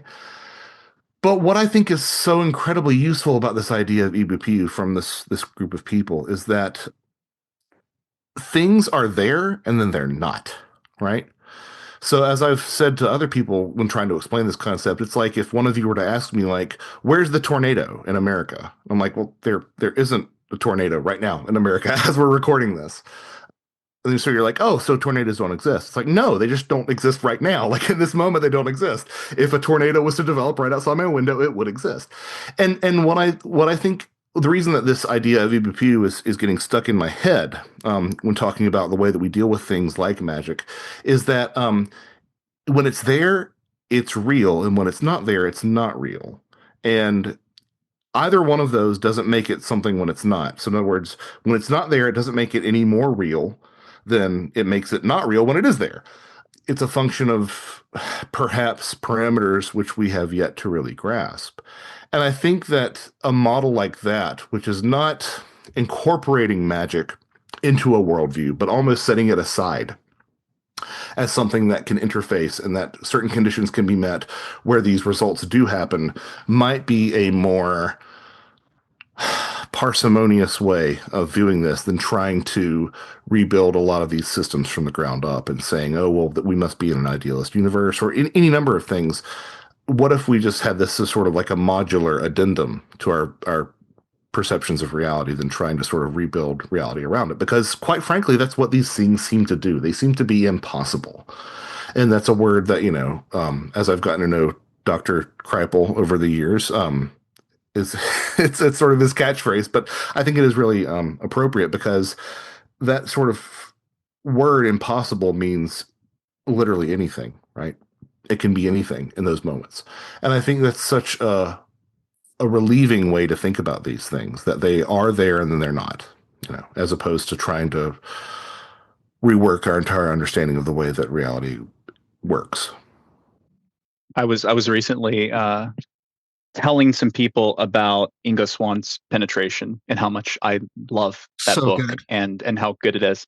And I had someone comment reply to me that how can you confirm the validity of what he's talking about? My only response to that question was, does it matter? Because and I think that is going back to your question, Doug, science cannot and never will be able to address this topic because it's an empirical thing, and there is no empiricism here. Like my friend Yule said, there can be no such thing as fiction. If you live in a world and a mindset where there is no such thing as fiction, then everything is true, right? And when you start to examine it from that angle, it's like, does it matter if something's real or not? Like, what even is that? What does that even mean? And that'll never fly in a scientific setting, and it can't. Like, science is a tool for understanding empirical processes, right? And empirical things. This is not. It's two completely different realms. It's not a tool that can be used to measure or experiment with. It's a tendency generator, not a law establisher. Yeah. Mm-hmm. Very much so. I have to tilt the conversation this way because in some aspect, I know a lot of people are very distrustful of the current climate. So I'm just going to say, do you think that certain alphabet organizations around the world, or those that they contract out to, in some way know a little bit more about what is going on with this kind of thing than just us who are tinkering with these ideas? Let's go, gamers. Yeah. I mean, Josh is probably actually closer to this stuff, at least in the modern sense, than I am. But Lord, is this not a topic that I've been fascinated about ever since I read Final Events, which Nick Redfern's final event. Nick Redfern's Final Events, and I hope that anyone who reads Nick Redfern's Final Events also listens to what Joseph Matheny has to say about Final Events, because I also agree with him on this. But that Final Events is a story too. It's a fiction, but remember that there's no such thing as fiction. This recently came to a head with me because I was reading Andrea Puharich's Beyond Telepathy, which is an out-of-print book now, but in it, Puharich makes it's kind of a text about like his experiments with telepathy, experiences with shamans, and a lot of like really dense academic talk about like the mechanical processes behind psi, like going into things like how anticholinergics may affect the processes, things like the ionization of the atmosphere. And in one chapter, he briefly drops something about the key of how in the Key of Solomon, it talks about how, these operations shouldn't be undertaken during thunderstorms. And I was like, skirt, hold on. Why does Andrea Puharich even know what the Key of Solomon is?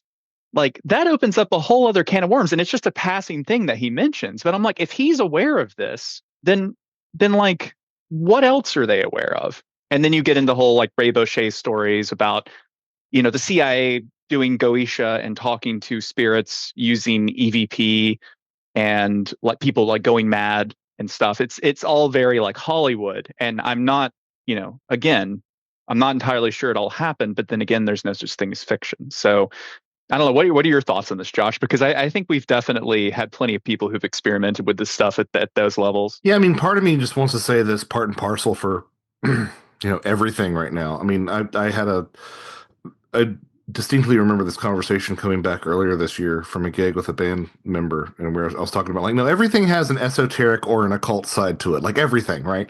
But I think with a lot of the space that we're talking about now, this sort of alphabet agency disclosure movement, which is something that I'm interested in and I keep on coming back to. Like, there is an esoteric and an exoteric side, right? And there's the palatable side for like, oh yeah, these are space people coming down in their space machines, and then you actually look at the conversations. You look at the books that are on the shelves of some of these people, who are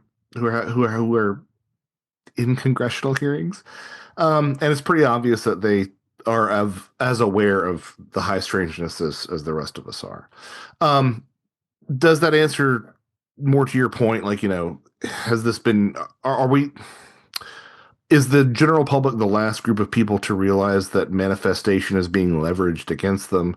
I think so. I think that this is kind of the story of what propaganda has been. I think that, on the one hand, like, you've got propaganda that rallies the troops or lies to people, but I think that there is an undercurrent to a lot of these propagandistic campaigns that, like, no, we're literally going to change reality if we just keep on repeating this long enough. It's going to sort of self-reinforce.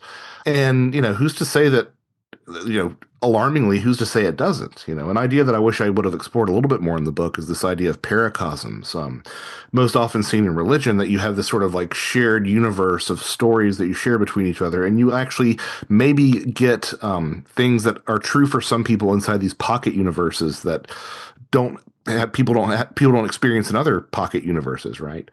And so, like, I think that if you were to play with that idea and examine it a little bit more, like, wouldn't it be sort of a relief if that explains the modern political landscape, that we all have these little paracosms where things are literally true for other people in other spaces, like the people that we disagree with, like, that would be kind of reassuring in a way. But yeah, I think that this is something that you can take another approach to, especially the military's involvement in film projects, especially the ones like, when the military was involved in film projects that were coming out during World War II. And you can say to yourself, what if this wasn't just about building morale? What if this was about manifesting an outcome to this conflict?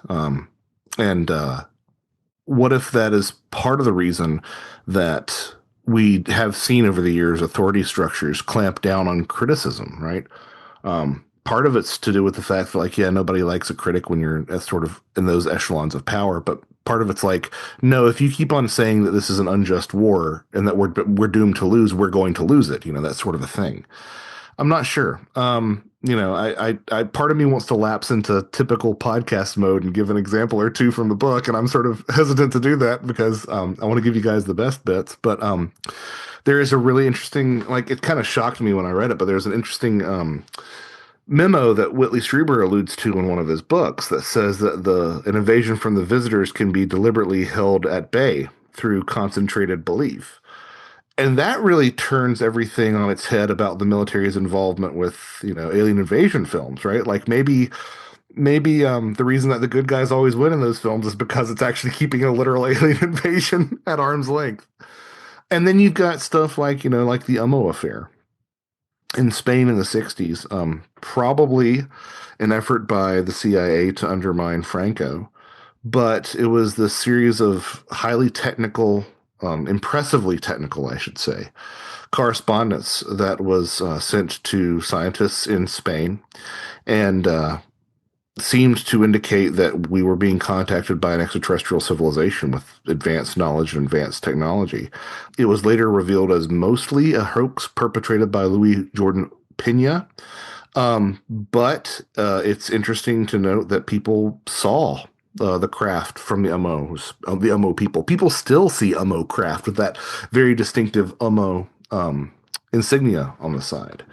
And there is an allusion in a Spanish language book that our mutual friend, my mutual friend Miguel Romero helped me track down, where Pena talked about having enough CIA contacts to help him obtain radioactive sand for faking landing places. So, like, why was the CIA involved? Why were they involved to this degree? And what do we make of the fact that people still see this thing?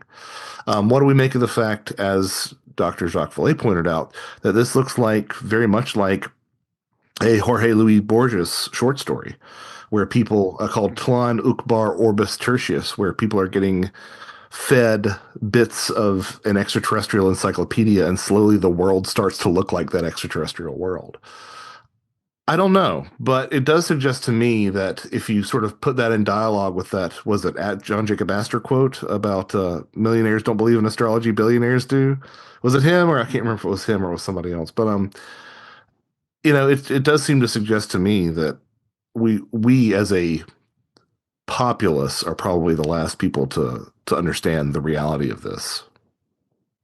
Yeah, I wonder a lot about how at those levels, how much of the knowledge of the mechanism of it veers into the esoteric, or if it's just like a practical thing. Because you have the memos with like Alan Dulles talking about his interest in the flying saucer phenomena.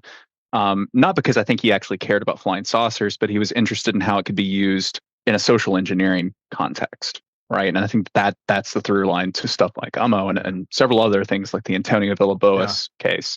Which was how we met. Ren. I was discussing that case. By the way, J.P. Morgan, not John Jacob Astor. He was one of those Titanic guys, but yeah, J.P. Morgan. Oh, okay.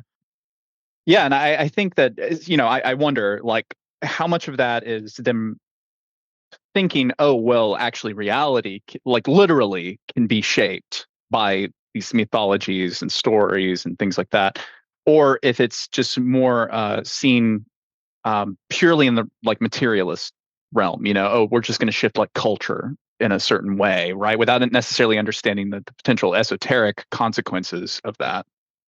Which I don't know. I don't have an answer to that. It could go both ways. Well, I think it. Well, all it takes is one person up the food chain who thinks that, and then they sell it to everyone else as like, we're building morale or something. Yeah. Josh, I have to ask you, as somebody with, I would expect you to believe some aspect of what you wrote in Fourth Wall Phantoms, but as a person who creates a story, whether it be nonfiction or fiction or whatever it is that you consider that you write, what lessons have you learned about diving into this stuff? And is there anything that you think that you can integrate? Do you think you could write your way to a spiritual experience or write your way to a manifestation of a fictional incursion in some way? Is there what's the way that you, if you feel like it, that you can onboard this really weird mind-bending thing that, personally speaking, I think that this is as close as we get to what I say the supreme secret of sorcery. I think that this is about as close as we've come to a kind of grand unified theory of what the fuck is going on with all of this kind of stuff. I mean, I I sort of believe some of the stuff that I write. I mean, I don't think that. I mean, so much of what is in Fourth Wall is a thought experiment, right? I will say that one of the things that I've had to grapple with, that I hate that I'm having to grapple with, is like, I talk to my evangelical friends. They're like, oh, I don't want to watch that horror movie because it's going to put satanic ideas into my head or bad ideas into my head. And for me, I've always scoffed at that. But on the other side of Fourth Wall Phantoms, you're like, oh, maybe there's something to the sort of setting that you're conditioning your mind to. Can we write ourselves into having these experiences? I'm not sure it's up to us. I think that there's that quote apocryphally attributed to Jung, sometimes attributed to Hillman. Ideas don't have people don't have ideas. Ideas have people. And to that extent, like, I think that a lot of that agency is removed from us to whether or not I could come up with something that, that will manifest itself. Having said that, I think that this, like a lot of these phenomena, I think it manifests itself constantly in very subtle ways. I've often said that I think that there is a possibility that a lot of those little things that we write off throughout the day, like, oh, I thought I saw something out of the corner of my eye, but it was nothing, actually is some sort of legitimate manifestation of whatever, right? I think that a lot of these manifestational attributes that we have, these manifestational stories that we have of creative people, of which we are all, right? Creative people having their creations come to life. I think that does happen in little ways throughout the day. It might be like the fact that you were just thinking of a hypothetical scenario involving, a Snickers bar, and then someone gives you a Snickers bar. Like, that's a really mundane way of it happening. In my own life, like, I have had some of those more mundane things happen. I set my novel, Them Old Ways Never Died, in LJ, Georgia, which is just up the road. But what that does is it definitely places me in sort of the right space, because it's happened in 2020 in the book, and like those characters are still kicking, at the end of the book, and I'm kind of in that area and I'm kind of in that scene because there's a character who's a jazz musician. And so I always have that thing whenever I go up to LJ, like, is this the time that I run into Rick? Is this the time that I run into Bora? And I kind of have had that happened a little bit more explicitly. I mean, part of the reason that I wrote Fourth Wall Phantoms was to see if I could tease out stuff like this. I mean, that's kind of the earlier genesis point for Fourth Wall Phantoms is sorry, one of the reasons Them Old Ways Never Died. I might have misspoken there. But one of the reasons I wrote my novel was so that I could sort of see if I could coax some of this out.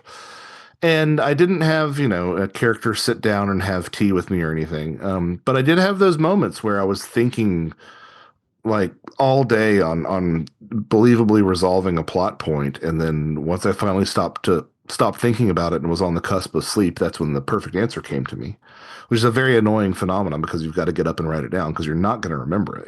If you don't write it down, it's going to evaporate, because that's what dreams and paranormal experiences and good ideas do, right? But I did have this really strange experience. I have a character named Bora in the book who is a pharmacist. And I pulled up to my neighborhood pharmacy to get a prescription for one of my sons. And who was at the door but someone who very closely matches Bora's description. And she was wearing an Ushanka hat, so I ended up incorporating that into the book. For the longest time, I kept on going back to that pharmacy and never ran into her again. And like, it's not the kind of thing that you can really bring up with the pharmacy members when she's not there. It's like, hey, is this person that looks like this here? Are they real? You can't really delicately bring that up. As it turns out, she is a real person. I don't want to deprive her of any agency. But it was one of those moments where it's like, I had that feeling of how porous did that boundary between my life and the world that I was creating get in that moment. Yeah, I think that we can have these experiences, but I think that these experiences, these sort of manifestations, I would prefer to ascribe them so much agency that they come to you rather than you deciding that you're going to manifest them whole cloth. I think that we're being manipulated a lot more in that regard than the creative process would have us believe. Josh, don't sell yourself short so fast there. Because I think one issue here is that people are always looking for the avalanche, but not the pebbles that caused it. Yeah, And it's like when you were working on Fourth Wall Phantoms last year around the time of Strange Realities, right? I was wrapping it up. Yeah, yeah. Okay. And so who's a character that shows up many times? Is a comic book character that you mentioned a bunch of different times that different people see. John Constantine, of course, famously. Yeah. Okay. And so at the Halloween party at Seraphiel's dad's house that you showed up, I was not at the Halloween who? party. Oh, see, okay. So you didn't show up at the Halloween party, but you know who I was dressed up as at the Halloween party, right? No, but this tracks. Yeah, this completely tracks. Having not known that he was like such a huge part, and I was only wearing that costume because I just happened to find a tan London fog trench coat at a thrift store like the week before. And I was just like, oh, cool, I could do a John Constantine outfit. It's really funny because everyone thought that I was Columbo rather than John Constantine. But that's even scarier. My goodness. Yeah. Got a couple of questions for you. No, but I think that's the healthy attitude and the healthy perspective that really needs to be applied to this stuff, Ren, is to not be afraid to look at these things obliquely and in terms of the less dramatic manifestations of them. And that's sort of a theme that does run through Fourth Wall Fandoms too, is this idea that like meaning is a dimension with its own ontology as well. And it's a space in which we interact with all this stuff. And it is a space in which, the people who are looking for the UFO porn and the Bigfoot porn. I don't mean that literally because I have to be clear nowadays because there's actually UFO porn and Bigfoot porn. Those do actually exist. But like the salacious UFO true encounters and big like people who are looking for that sort of thing don't really appreciate the level of meaning as an evidentiary space. They don't appreciate it as a space with a significance all its own. And I think that it really does have that sort of quality. And so to that extent, I think that's the space in which we should be looking for a lot of the ways that these things manifest. Not only in the small ways, but also in the symbolic ways too. So you're absolutely right. And who's to say that, like any creative work, that something that I do doesn't have its own sort of synchronistic manifestation for someone else, which, when you trace it back to its source, was I a part of that? I mean, I would have to say I was, right? Yeah. And I think people give up too quickly as well. Sometimes this stuff takes time. I know our dearly departed mutual friend, Jeff Rinsman, would talk about how, his whole method where you go to the same spot on a, lonely stretch of highway every single night, and you keep going there. And he's like, eventually you're going to see a UFO. Yeah. And it may take a while, but yeah, I think people, like, first of all, you have to put yourself into situations where these things can even happen in the first place.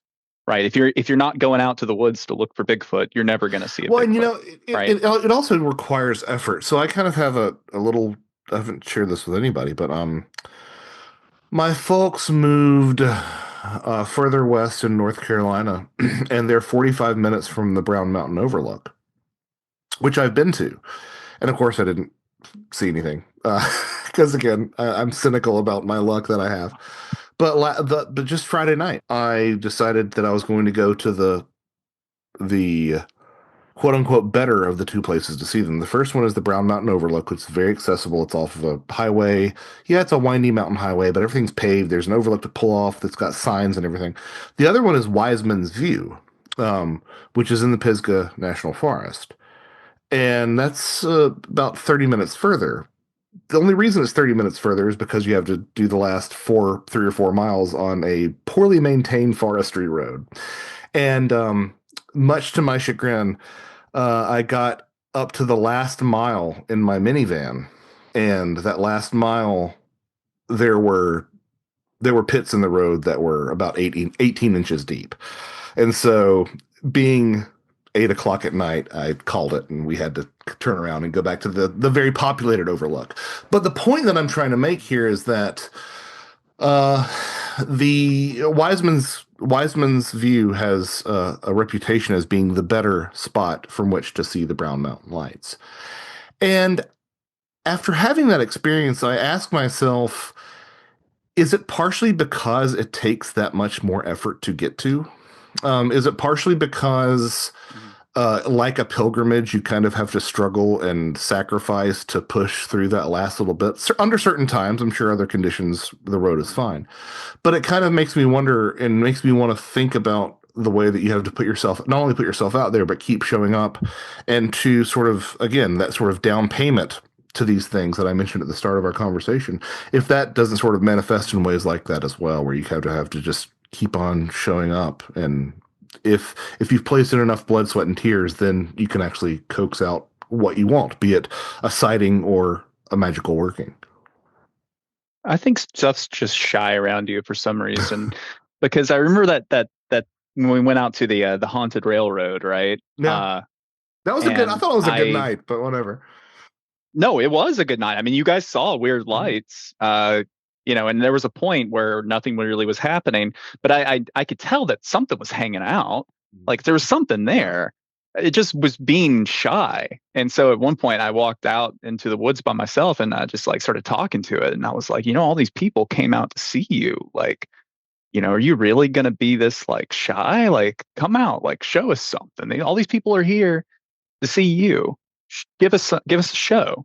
And then not 30 seconds later, the train rolled by. And then all of a sudden you guys started seeing lights out in the distance or like rolling across the hills or whatever. Yeah. Who knows what they were, but it was like, I think sometimes, and that's, it kind of goes back to my story earlier about the ritual. I think as a lesson to ritualists and magicians, while it can be good to stay on script and read these conjurations that your magician forefathers wrote down, sometimes just talk to it. Yeah. Like you don't have to treat it like an other. Because I think you hint at, and something I believe in a lot of cases, this stuff is closer to us than we realize, and may even at one point had been us. So I think it's always worth a try, just to try talking to it like an old friend, or I don't know, just talk to it like you would another person. Yeah, I'm going out in just a little bit under 2 weeks for something that's a more involved outing, an overnight in the wilderness. Mm-hmm. And that's part of my intention is going to be not only vocalizing these things, but also focusing on imagination, being creative, but also just focusing on fellowship, because that's one of the things that I think is a lesson that I learned in writing Fourth Wall Phantoms, is that, as people in this space, we might often talk about the conjuring of Philip, right? The supposed ghost of Philip Aylesford, developed from whole cloth, fictional ghost, by Toronto parapsychologists. They came up with a fictional backstory for Philip. He was a spy in the English Civil War, all the highs and lows of someone's life that you would expect. And then they had a seance and they got actual responses answering these questions of this fictional ghost's non-existent life correctly. But only they noticed, which is something that I hadn't really heard talked about in the Philip literature or in discussions of the Philip experiment that much. Only when they were sort of really focusing on friendship and interaction and that really human component, right? Jokingly, they would be very like that. To me, was like one of the more interesting aspects. Yeah. It's just like, come on, Philip, just like, come on, you've done this before. Let's do it again. It's like let's get the, like they really wanted him to participate in a happy experience. It's not I have to see this or else everything is dire and my world is ashes. It's very much more focusing on the sort of lighthearted attitude. And now that I think about it, like that was kind of the vibe when we were in Tennessee, Wren, was kind of that sort of, it's because that's what you get when you've got, Lucinda and Tim and Steve and us all together. Like it's going to be like that. Yeah. So yeah, I think that, but that plays again into the sort of set and setting ideas that we've talked about too. Yeah. Remain playful, I think is good advice. Like remain playful. It's okay to be a little silly. Mhm. This thing of ours is kind of silly, and there's no reason to hide that or try to pave over that.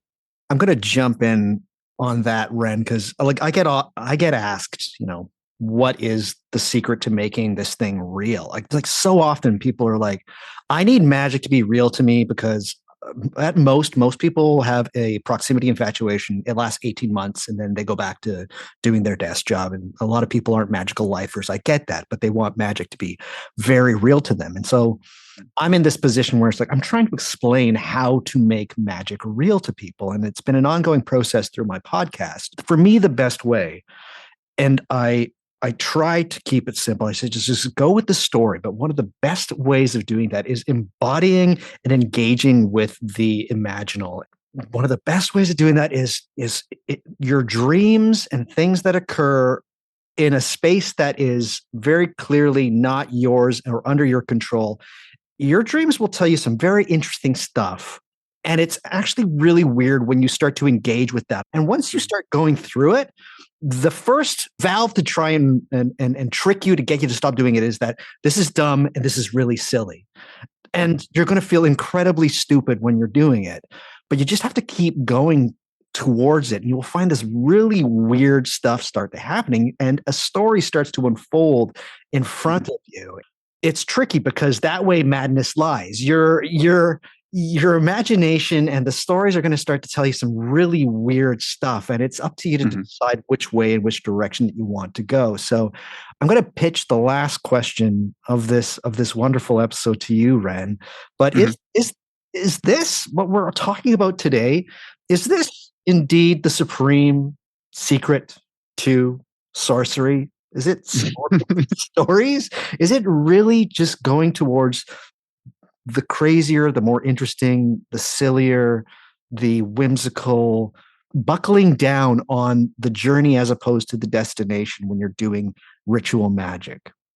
Is that what makes it real?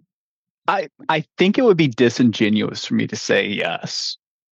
I think what I would say is that is something that you're going to have to find out for yourself on your journey as a magician. I can say that for me, at least for my own personal journey, it has been the thing that has made the most sense. It is the thing that has brought me the most results, that has proven to me personally that magic is real. But I can't tell you that magic is real. You have to experience it yourself. The best I can do for you is to tell you to remain playful, embrace the weirdness of it, create your own story, create your own mythologies. It doesn't matter how silly something is that you believe. It just matters that you created something. It just matters that you're being artistic and imaginative, and developing those faculties are the single greatest thing you can do for yourself as a magician, because ultimately you are an artist, right? And reality is the canvas that you're painting upon. On a very practical note, I'll say that, like you mentioned, feeling silly when you're doing a ritual, whatever. One thing that helped me immensely, and it isn't for everyone, but is group ritual. One of the ritual workshops I used to go to up here in Minneapolis, it was kind of had a fight club kind of rule where it was like, if you came, you had to do a ritual in front of everyone, right? It didn't matter. It was requirement for attendance. And that was so useful to me to get up in front of a bunch of other people, have them watch me, and do the thing. Because at that point, it really helps you get over feeling self-conscious or silly about it. And then you really understand that, oh my God, this whole thing is a performance. And, take acting lessons, learn how to orate. All of these things go into it. The more that you can participate in an act of fictional creation, I think the better your experience of this whole thing is going to be. Wonderful. Thank you so much for sharing that, Wren. Josh, any last thoughts about anything that either myself or Wren have said over the last 5 minutes? Yeah, I mean, I just would sort of leave people with sort of a sentiment that I touch upon at the end of the book, which is that and this is sort of wound its way through our discussion as well, but there are times with which to engage in this sort of space and times not to, right? If you're in traffic on the interstate, it's probably not a great idea to decide to see how bendable the rules of reality are or the tendencies of reality are, right? So that's what I would say is to sort of carry a lot of these ideas, as I say throughout the book in multiple places, hold them with an open hand as opposed to a closed hand. Be prepared to pivot and adjust as needed, but also entertain the idea that you may be a greater arbiter in the direction of your life, and the circumstances that seem to be out of your control, may not be completely out of your control. And once you set them within the context of obstacles in a narrative, that helps make a more sense of your life, or at least it did for me. Gentlemen, my goodness, that was so fascinating. There's so much stuff we can talk about and pull apart. And there's questions that I'm like, oh, I don't know if this is the place to do it because we're going in such a wonderful direction. But man, I know that this is not the last time that the three of us are going to have a conversation. So for now, we're going to have to leave it where it is as far as just the most toothsome thing to bring forth to this spookiest of months. I have to ask you, Wren, what is going on with your world? What's happening? What's next? Where can people find your stuff? Tell the listeners of What Magic Is This podcast? What is happening? Because here's the thing. I don't know if I'm one of the first people to have you on a magic podcast, but I have had so many people reach out to me just being like, and other podcasters being like, my God, where did you find this guy? Where did this Wren person come from? It's like he just talks about the most insane, cool stuff. People want to know. There's got to be a place where people can get a little bit more Wren in their lives. Do they have to stalk you along the Mississippi River? What's happening? Yeah, I'm honestly at this point in my life, I'm gonna say that if you were meant to find me, you'll find a way. Oh, good. And I'll show up. I kind of people have always tried to get me to start my own podcast, but I've always kind of appreciated just being this like mysterious figure who pops in and out of different podcasts and leaves and keep it going. You got to be that guy. Yeah. But if people really want to reach me, I do have a website, liminalroom.com, and there's a contact form there that sends me an email. So again, I can't promise that it will be a timely response, but if you really, really must talk to me, that would probably be the best way to go about it. Fantastic. Do you have any? I know you said that there's some procrastination going on there, but is there a project incoming? You had a chapter in a book that Josh also had. It was fairy films. Is there? Yeah. Is this? Yeah. This writing? Is it a bug that you have caught? Is there something forthcoming? Let us know. What's happening. I don't think so. I mean, maybe. I got some ideas. I had this idea the other day when I was looking at because I'm an Eagle Scout. And I was looking at the Boy Scout oath, and there's a part where it says, I pledge to be keep myself physically strong, mentally awake, and morally straight. And I had this like flash that maps onto Agrippa's three worlds. That's the physical, the intellectual, and the divine. I was like, I wonder if I could write a book about Agrippa's three worlds model and how it can help a person lead a more holistic life, by addressing intellectual concerns, concerns of the divine and morality, and concerns of like physical, because like physical training is something that I've become really enamored with. So I don't know, maybe. I'm not much of a writer. Josh is the writer. Hell out of that. I just have to say, I would read the hell out of that. That sounds incredible.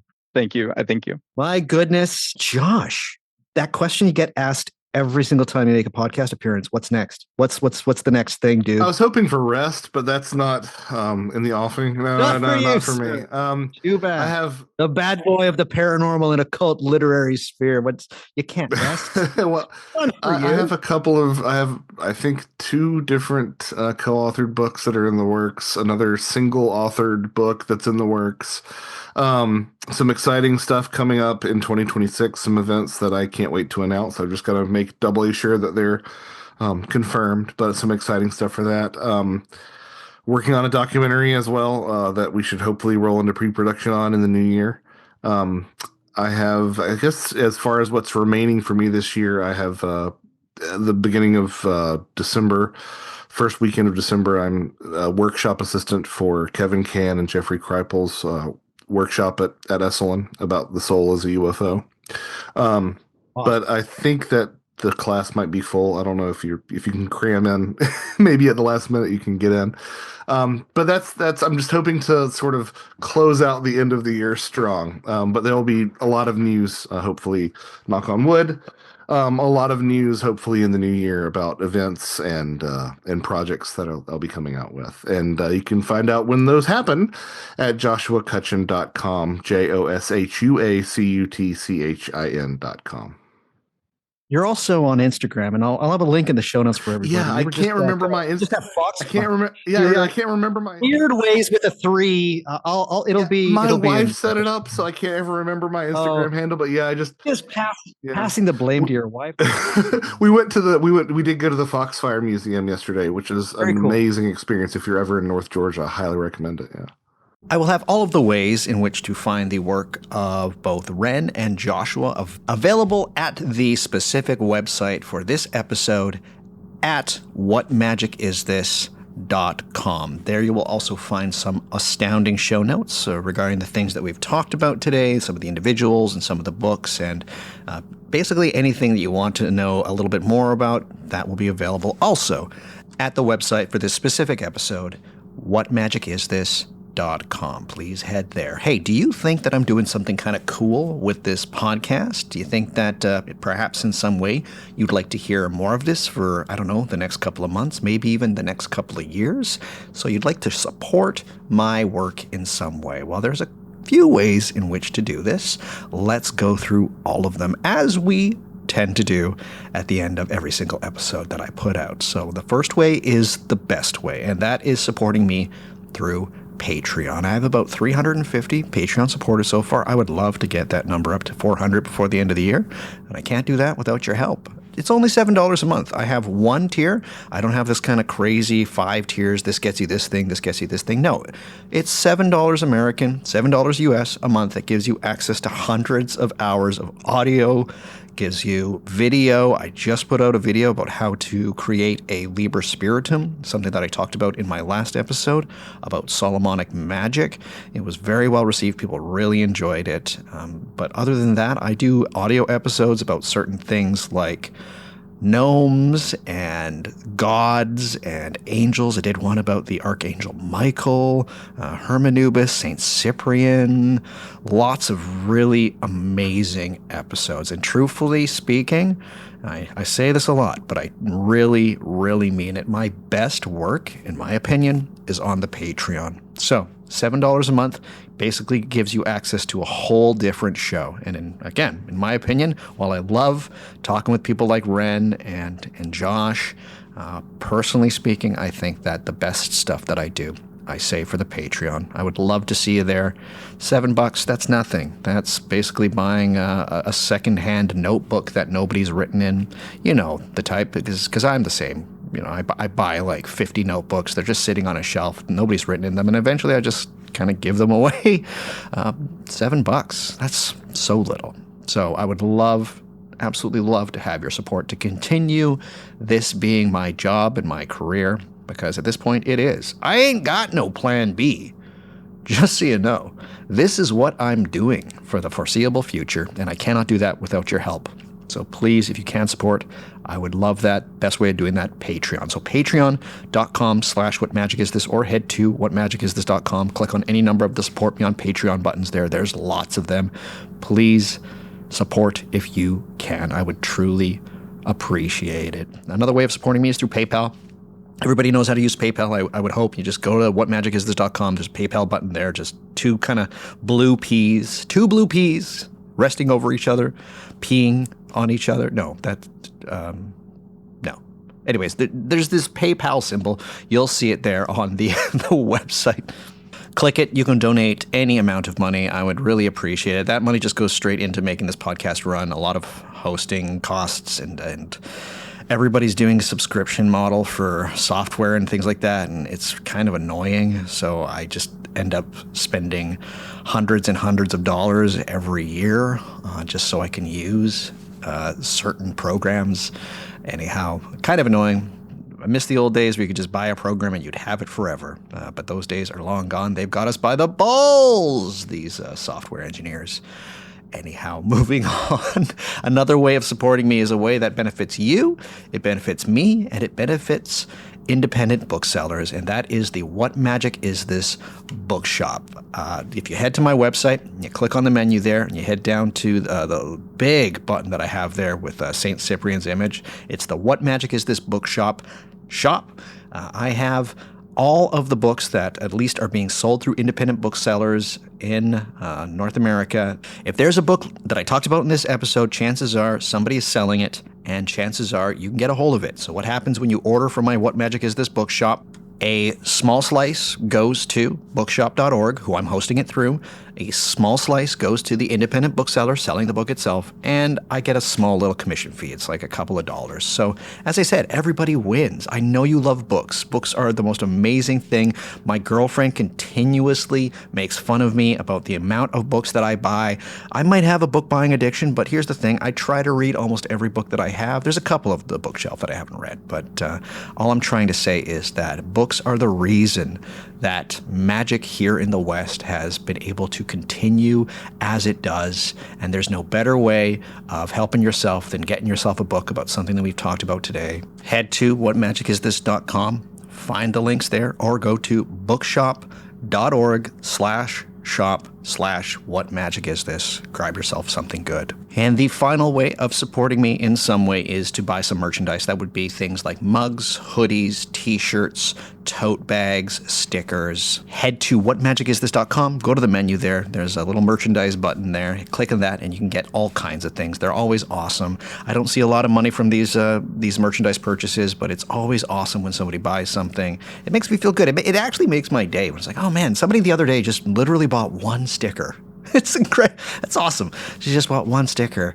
I hope they really put it in an awesome place. And so, yes, if you buy any merchandise, it always makes my day. Anything that we have there has, there's at least, I think, 15 designs. Most of the designs I did myself. But yeah, they say, what magic is this? And you put on a shirt, or you drink from a mug, or you bring that mug to work and drink your coffee out of it. Somebody will ask you, hey, what magic is this? And you'll say, well, the magic is a great podcast called What Magic Is This? And it'll change your life. So do yourself a favor and give it a listen, sucker. Don't say the sucker part. That's kind of rude. Just maybe keep that to yourself. But you can think it in your mind. You can be like, this person's a sucker. Not because they're going to, listen to you and follow the podcast. They're just, you might just like the word sucker. I love the word sucker. I don't think we say the word sucker enough. Anyways, moving on. Yes, if you want to grab some merchandise, head to whatmagicisthis.com. It's hosted through T Republic. Click on the merchandise link in the menu and grab yourself some merch. I'd love to see you wearing a What Magic Is This shirt. Send me an email, and I'd really like to see you wearing something that's got one of my logos on it. But it truly, when it all comes down to it, besides the merchandise, besides grabbing yourself some books, and even besides the PayPal throwing me a small chunk of change if you got it, the best way of supporting me is one that benefits you as well. It gives you a whole different show. As I said, hundreds and hundreds of hours of stuff there. That is my Patreon account, $7. Patreon.com/whatmagicisthis, or head to whatmagicisthis.com. I would love your support because, yes, this is my job, and I want to keep doing this for a long time.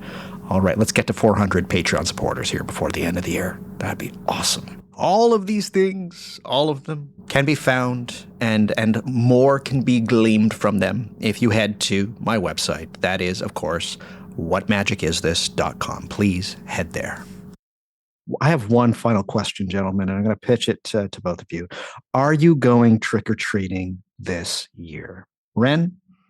I will probably not be trick-or-treating, but I will be handing out candy to trick-or-treaters. I think me and my partner Isabel are going to be going as Bret Easton Ellis and Donna Tartt.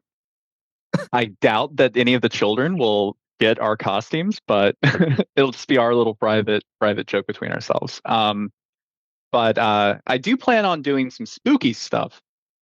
I'm there was an idea that I think I heard Dr. Al Cummins talk about one time about having a soup kitchen for the dead. So I think I'm going to make a big pot of soup, and I'm going to invite some friends over. I'm going to set out a bunch of bowls on a big table, and I'm going to say for all the local wandering dead, come over and have some soup with us.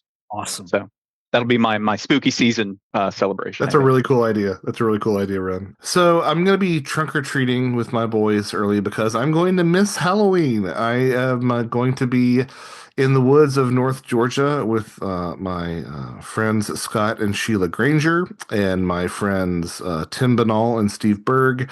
And we're going to be spending Halloween night in the Appalachian Mountains looking for Bigfoot. And the first night of November as well. So I don't know what'll happen, but either way, it's a good way to spend Halloween, I think.